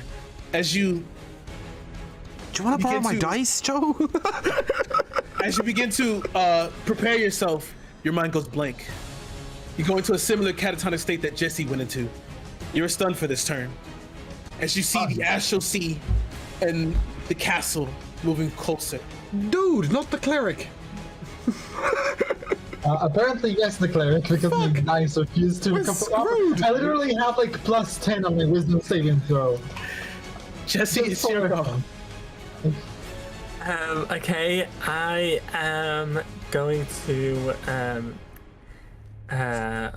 like fan my fan around and cast I shoot freezing sphere at him. Oh, nice. Is that to hit? No, it's a Constitution saving throw, so if you succeed on it, you'll only take half damage. It's an 18 DC. I believe. Oh, he fails that. He takes 39 damage. Ooh, very nice hit. Jesse, go, Jesse. Ooh, Oh bitch. yes, honey. Very nice hit. Is that the rest of your turn? That is the end of my turn. Okay. At the end of your turn, he's going to use another legendary action to fire an eye beam at you now. You watch as the frost hits him. The eye tentacle just whips around, begins to build energy. Let's see what you get hit with today. 7. Ooh, I need you to make a wisdom saving throw, please. Got this, girl. You fucking kidding me? What You have not got this, girl. I have a +8 and I rolled a nat 1. It's a 9. You guys watch as this purple beam just fires out and hits Jesse. You see, for Jesse, begins to look around. Oh. Before they fall to their knees, asleep. Oh, What? that's not so bad. Jesse is now asleep. At the top of the round is Diego's. Jethro, you're on deck. Diego is going to leap from the pillar in a most brave fashion. He's going to somersault through the air in tiefling mode and come down with his rapier in one gigantic stab at the back of the enemy's throat. Sort of as sneakily as one can somersault through the air. Please, will do it. Do me justice. 22. That hits. That's the wrong dice. I've just rolled a 10 on a d8. That is a 4 plus 7, 11. And then the sneak damage is... where the fuck is the sneak damage? There it is, 5d6. 5d6.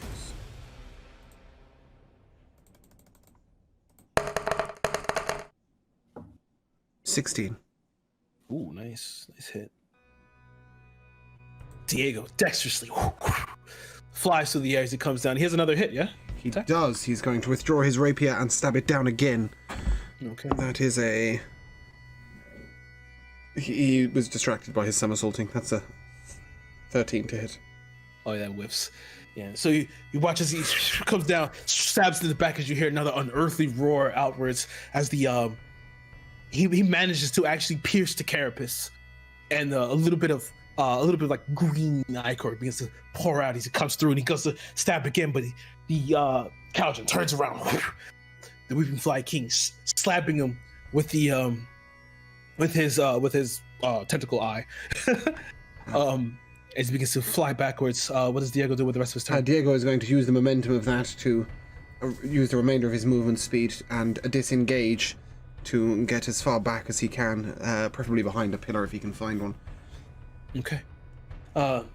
He begins to dash away, and at this point in time, you guys hear the scream of a man coming from closest to the mirror. You watch as the body becomes gaunt and sallow as the blood finally pours completely out of his body and slithers across into the mirror. You see a portion of the mirror solidify. Well, shit. Okay. At the end of Diego's turn, it's going to use last legendary action for this to fire Eye Beam at Diego. Okay.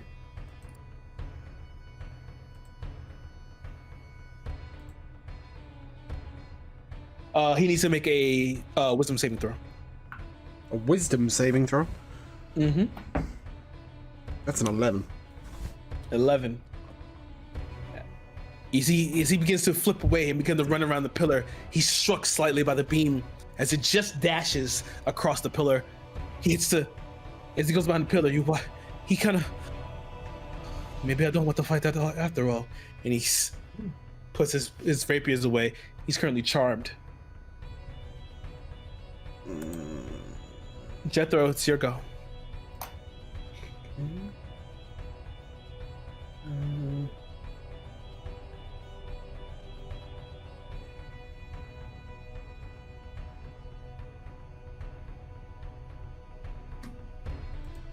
Jethro will speak to himself gently and remind himself of his bond with Caldron, giving himself bardic inspiration.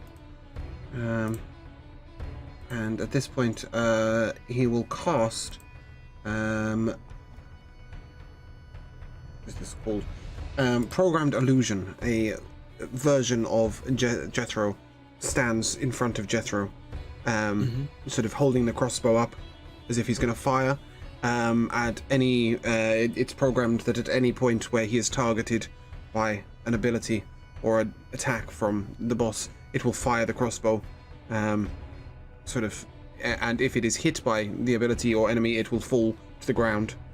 Okay. And Jethro will retreat slightly and find the nearest pillar. Okay. Stand cool. with it to the center side of it. The saving throw is 18 for you, yeah? It's intelligence saving? Sorry, saving throw? What saving throw? I thought it was a saving throw for programmed illusion, no? For him to be... No, if you use an action to examine the image, you can determine that it's an illusion with a successful intelligence check of, investigation check correctly, actually of 18. Okay. It's an investigation 18, but it requires an action to use. To use it, yeah. That's fine. Okay. You begin to form this illusion, and you feel quite confident as you begin to try to sneak by and go to another pillar, just out of sight. You feel confident that you've accomplished this. Sick. Does that end your turn? Yes. Done all the things. The movement speed, the bonus action, the actual action. I don't got nothing left. Roll this. Let's see if he gets his special ability back. He does not. Okay. It is his turn. As he sees you there, and he sees, what would he do now? Okay. He's just going to he's going to begin to float forward, and he's going to take a bite attack at the doctor currently.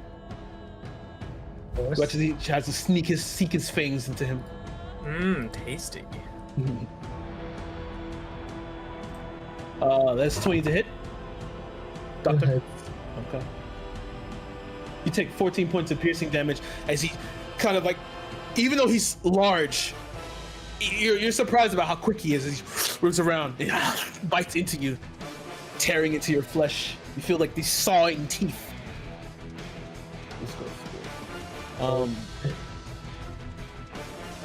That's going to end his turn currently. So it's my turn now, right? It's currently your turn, Doctor. Fantastic. So, I cast Toll the Dead on him. Okay. That's a Wisdom saving throw.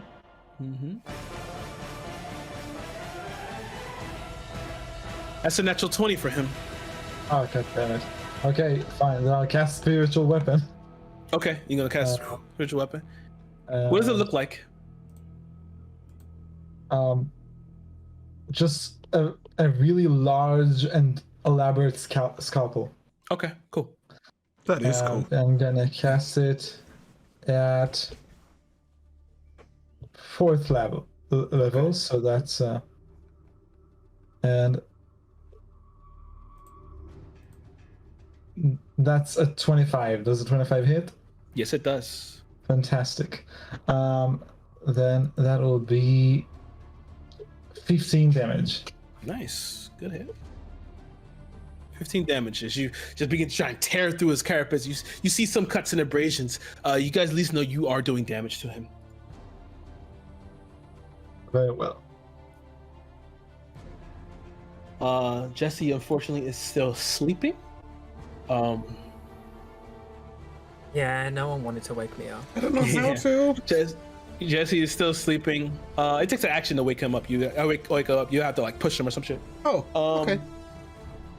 So that passes your turn. It is now Diego's turn. He's currently charmed, actually. Yeah, that's an interesting one. Diego being charmed. Yeah, and with charm, he has to either take damage to get out of it, and there's no saving throw for it once he's in it. So he's currently charmed. It's unfortunate. For some reason, I thought he was immune to charm, but he's not. Is what? No, he's I know, not. like elves are, but Yeah, no, he's not. okay.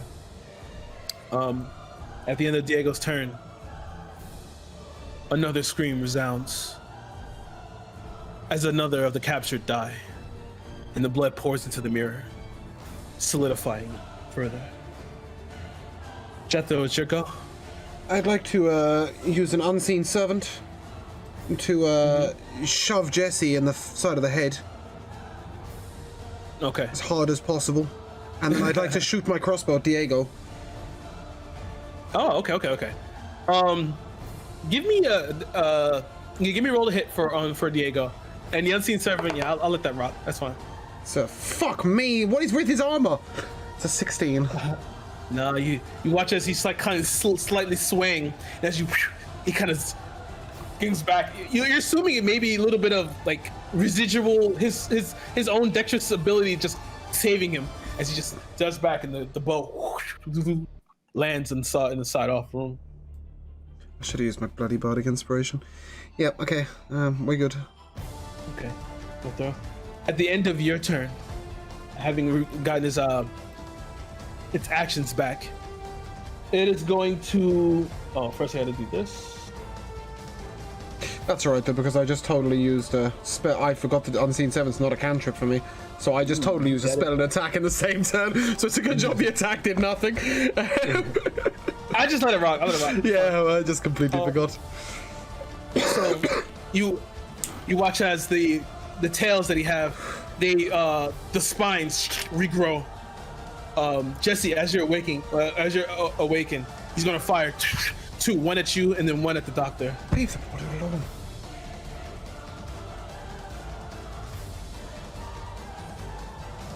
alone. Jesse, that's a 19 to hit. Yep, you got me. You got me, gal. 13 points of piercing damage and a Constitution saving throw, please.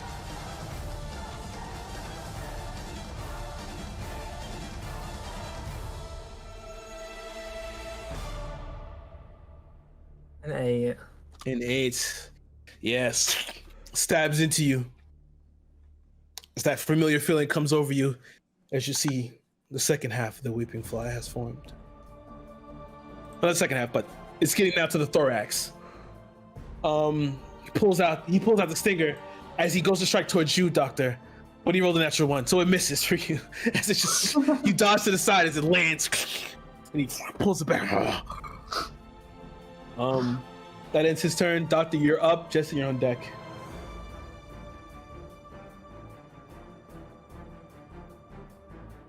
So, what I'm going to do is that I'm going to summon a Celestial. Okay.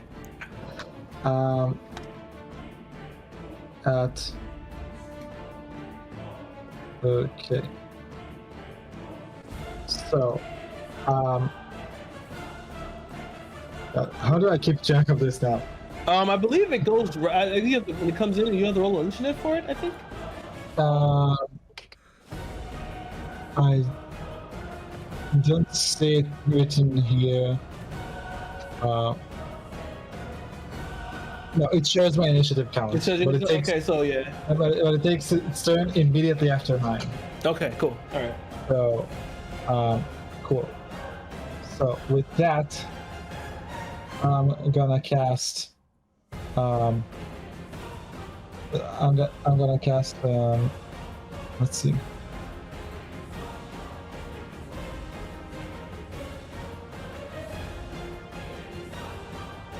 Okay, that's where it is. Okay,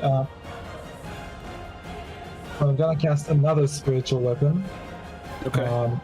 But you don't have to keep casting. Once you cast it, it's out. You're just going to use your bonus action to move it, right? Or attack with it. Okay. Yeah. Okay, so I can just attack with it again. Yeah. Okay, cool. So I'm gonna attack with my spiritual weapon again. That's gonna be another 25. Oh, that hits. So that's gonna be 17 damage. Nice. Good hit. And now it's gonna be my Celestial's turn, I guess. So, let's see how that works.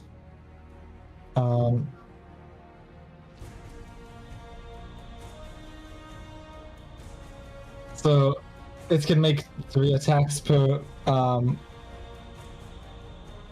turn, and Ooh. Sick. Perhaps Diego isn't our only damage. Summoner. so it's gonna take its mace Okay. and try to hit it 3 times. Okay. So first time we have 19 plus, what is its strength? Plus 3, so that's 20. So that's 22. Plus my spell attack modifier, which would be plus 5. So we're at 27. That hits. Most definitely. So you just hit 19 to hit. Oh, okay, cool. Sorry, I was just. It's so much calculating because there's no convenient way of doing it on D&D Beyond. So, so he's taking 2 plus 3 plus 6. That would be 11 damage for the first attack. Okay. So now, I'm just gonna roll the 2 attacks together, and wait, okay, no, it doesn't work like that apparently. Okay, sorry. So second attack is going to be does. So that's gonna be 18. That hits. So, that hits. Cool. Fantastic. So that's gonna be 8 plus 3 plus 5. That's 16 damage. Mm-hmm. Nice. And, Third hit. and third hit is a natural 1. Oh, the last one whiffs as the glances off his carapace as he bats off. But you've gotten 2 good hits. You see some indentations now from the battle, some scarring. As like a little bit of blood begins, like this green and like purple goo begin to pour out of it. And it's your turn, Doctor. Well, that was the Celestial's turn, right? Not the Doctor's turn. The Doctor's turn was complete, that's yeah. Celestial's turn. At the end of Celestial's turn, he is going to use a legendary action to I-beam you. Oh, cool. Oh, cool. I'm not so sure it is.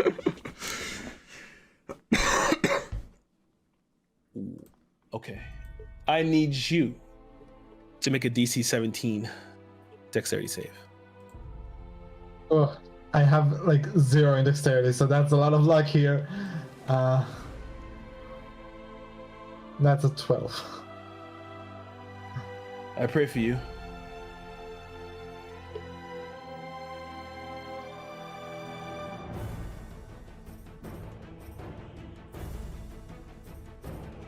So, as the beam,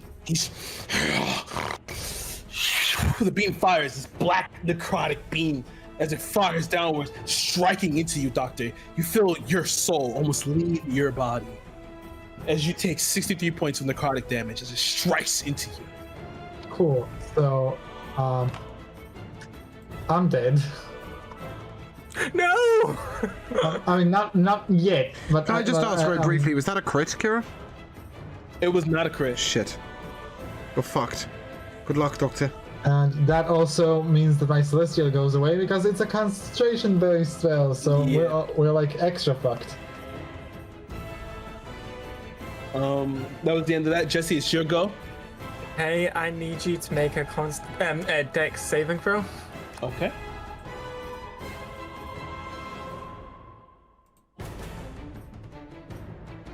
That's a nat 1. Oh, yes! Fuck you, D&D Beyond. Go on, my girl. Oh god, there's a dice stuck on top of another one. Okay, that's Disintegrate, doing 86 damage. Go on, my girl. Oh, that strike was... It was critical. As you finally you blow your fan, and this time you close the fan and slap it against your hand. It's just, I'd like to think that this disintegrate ray is coming out of her trunk. yeah, pretty much. He watches the beat as the arcane engine begins to glow, begins to gather. Yeah.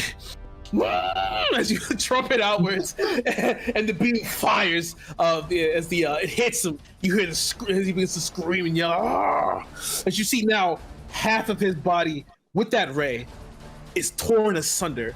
You see some of the innards as most of his wings have been torn, and he's slightly flapping askew. That was a hard hit. Honey. Oh, honey. You see, no. There's your turn, Jesse. That does end my turn. You watch as the eye whip around. He's going to use another legendary action to fire a beam at you. Well, I had that coming.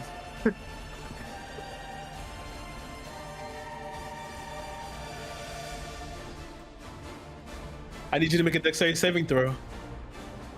No, dexterity. Come on, boy. You've got this. 18. Woo! That's not good enough, is it? Shit. You fuck. Saved. Nice, you saved. You watch as the girl. beam fires down. It goes to strike you as it just glances off you from the fan. You kind of like parry it to the side. And for the second, you felt your heart stop. He rolled a 10. That was another death ray. I just want to say that I had a +1 for deck, so I was so lucky. Nice. That ends his turn. It's now Diego's turn, who's currently still charmed. But as Diego's turn ends, you hear another scream. As you look back toward the mirror, and it solidifies even further. You can see now the castle is getting closer and closer. Jethro, it's your go. No holding back. I'm gonna take careful aim, and I'm gonna shoot. Please do. That is a 30 to hit. That hits. Okay. I'm actually gonna use. I can't. Can I add Bardic Inspiration to that to turn it into a crit? Is that something you can do? I don't know. It says you can add it to an attack roll, right? So like, it's one off. I'd like to expend all 10 of my Bardic Inspiration to crit. Sure. You know what? Yeah, sure. Why not? Okay, that is. You know, at this point in time, I'm gonna call this. This is that your anger from earlier fueled. Yeah. Towards This is this. all my Bardic Inspiration. So that is a.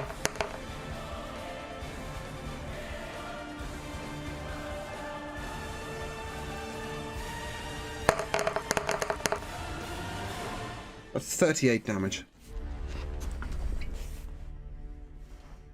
Explain to me his grisly demise. One side of his face is still Cauldron, right? At this point, no. He's completely all Weeping Okay. Fly King now. Okay. But you know, I'll give you this. As he's like from that hit from Jesse, you watch as he's turning around. His face is he's still struggling to maintain the form. You see Culture for just a brief second. And Jesse's gonna scream for Cauldron, for Doctor, for Hebrew. And he takes very careful aim, and he's almost singing to himself with passion as he shoots, and takes him just under the throat. Goes straight through the mandible, and the bolt comes out the outside, and the psychic damage explodes at the point of impact. Purple light bursting around his head. Ooh. And his head is blown into multiple directions. I like that. You come around, you take the aim, you begin to steady your breathing, and you begin to just hum just slightly. And you fire. As you fire the arrow, the bolt, he turns as it just into his throat. As the blood begins to pour, as it begins to spray out, you hear him gagging before he. An eruption of psychic damage as Jesse, the doctor, and the pillars are covered in pieces and fragments as he falls to the floor. The body smoldering. Nice job. However,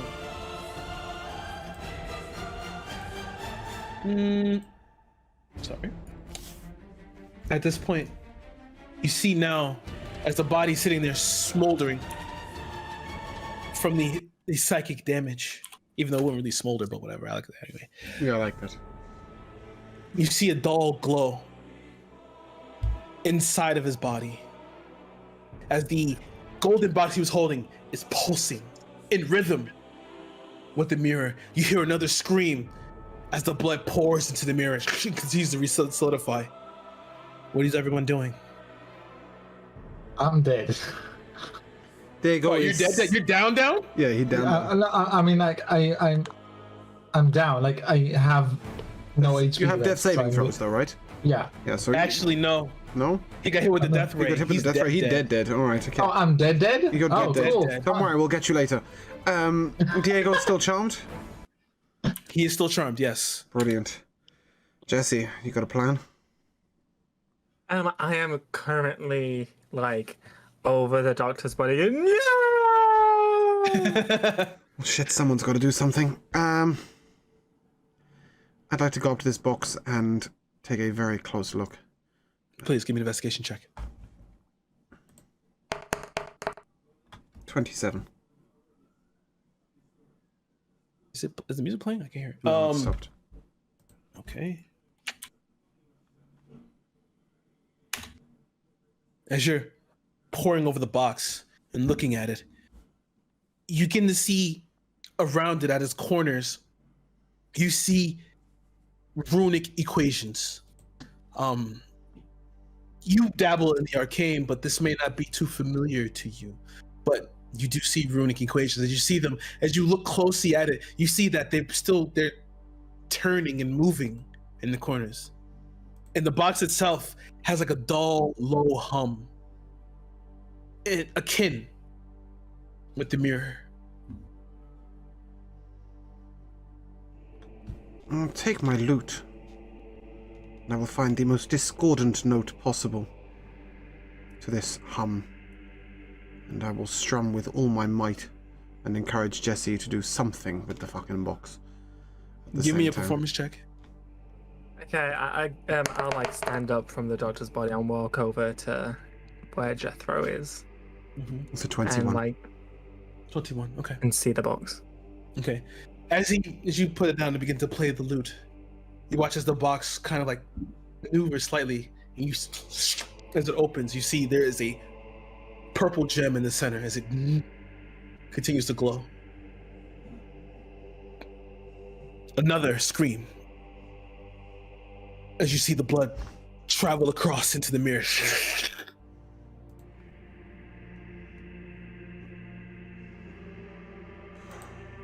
Was that 5 people so far? No, 3 more to go. Whilst playing, I would like to... Is this even an option? I would like to laugh hideously, and I'm going to attempt to insult a gem. It's a saving throw, I think, right? I call out that it is that its master is dead, and I laugh at it and tell it that it has no power left anymore. It needs to make a Wisdom 18 saving throw. It is a box and it fails. Roll your. Is it damage for the heated laughter? It is a.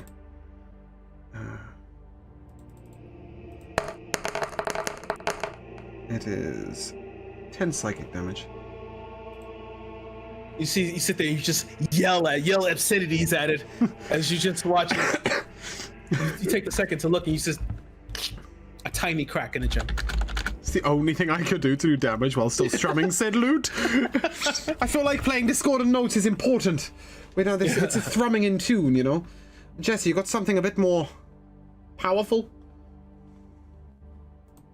Are you oh shit, you've already... Yeah, you've disintegrated as well, haven't you? No. I've got some stuff I can do. Good. Okay, so, I am going to cast Negative Energy Flood on it. That's a Constitution saving throw. What's the damage type?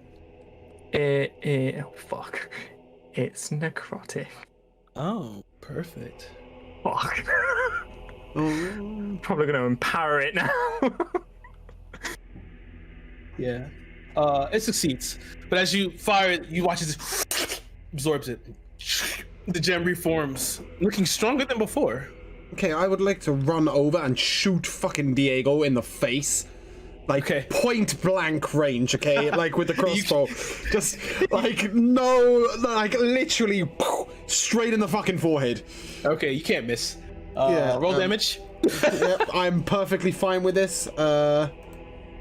He takes 10 piercing damage to the forehead. Okay, he wakes up. What the fuck? Diego, shut up and hit that thing! What thing? What are you talking about? That gem there! This is malarkey. The target's not even moving. Honey, I've been trying to hit my own teammate with a crossbow for quite a while. Give me something. Okay, he's gonna walk over, pull out his rapier, and go to stab it. Yes, he fucking is. Go, boy, go. That's a 22 to hit. More than hits. And it's 11 damage. No, it's 11 not. damage. No, it's not whole. Yes, you can't. Yes, it is 11 damage. I'm assuming he's 11 damage. sneaking up on a gem. Yeah, you stab into it. It cracks slightly, but then you hear another scream. Fuck, swing again, bitch! Pours into him here. What's the second one? That's a 24 to hit. More than enough, yeah. Fucking 9 damage. 9 damage. Jess, you got anything left? It's dives it in deeper, but it seems like something is stopping it. I got lots left. No holding back. Use whatever you got to no necrotic damage. Oh, right. I will. Well, might have to stand back a bit. I am gonna use Cone of Cold, and that's a Constitution saving to only do half damage. It fails. That's 33. That's more like it. As everyone steps back, you blow the fan and send it forward. The cone of cold explodes out, the area around it itself freezing as it hits the box. The box, it's like as the cone of cold goes forward, the shards of ice out in the cone tear through the gem. As you just see it, and then go dead and silent. As you look forward, you see the mirror itself begins to fall apart. It hits the ground. Team Jesse! It shatters amongst the grounds. Those that are still alive, you watch as the stones begin to recede as their bodies are beginning to fall and hit the floor. Oh, honey. These bodies are all dead. Most of them are dead. However, you did manage to save Esme and one other person. To be determined at a later date. Dante Walsh. Dante Walsh. Esme and Co. Dante Walsh. And as they hit the floor, as they, Esme completely out of it. On the floor, she slumbers. But for now, the story ends. Congratulations. You have stopped Ezrakift, the Usurper, from re-emerging in the world. But it cost Dr. Hebroth's life? It did. Not worth. You've killed as Jethro, you've slain, fought some own demons. Jesse, you were the victor here pretty much, as well as Diego. Everyone did really well. Yeah. Only reason I'm calling for without Jesse's disintegrate, we were absolutely fucked. It was over. It was over. Yeah, literally, I was like, he best fucking fail this thing, otherwise it'll just do nothing and I'll just waste my turn. I was like, please. So, in the spirit of our standard sessions, it leaves us to talk about the MVP of the session, and I have donated mine. It is Jesse's disintegration ray. Doctor or Joe, who was your MVP for the session? Well, aside from Diego, which obviously was a big contributor in this game, I'd have to give it to Justice 32 in this disintegration rate too, because holy hell. And Josh? Yeah, it's my fucking disintegration. Damn right. Although I would like to just say, when you snapped your fan open for the Cone of Cold, when he said that, I heard it from this room. That was pretty MVP. He was like, okay, wait. I'm going, boy. Okay, wait. Yeah, I can hear it, but they can't, unfortunately. But yes, somehow just pulling it out at the end, the 2 spells that made a difference. I think that was awesome. Kira, who was your MVP for the day? All of you guys, actually. Or what? Damn. I really do like Jethro. I like all your characters. Like Jethro was really cool. Like the whole investigation. The chat was really instrumental, because a lot of that shit was improv. Like when he said that they were lesbians, I was like, oh, okay, I can make that. Let's do that. And let's do that. Sure, yeah, we could do that. Like I loved it. Yeah. Like all of it was great. If I could just give it to everybody, like it was great. Well, the true MVP today was our guest DM, who absolutely floored it. That was phenomenal. Absolutely. Description through the roof. Totally mysterious. sort of we went one way, then the other. At first, I thought it was a normal human killer, and then maybe they were possessed, and then suddenly we've got like fucking some god trying to restore his world. It's yeah, wonderful. The scene setting, the music choices, absolutely everything, phenomenal. So if you don't already, for fuck's sake, do. This guy, as you know, absolutely brilliant. Go and drop a follow.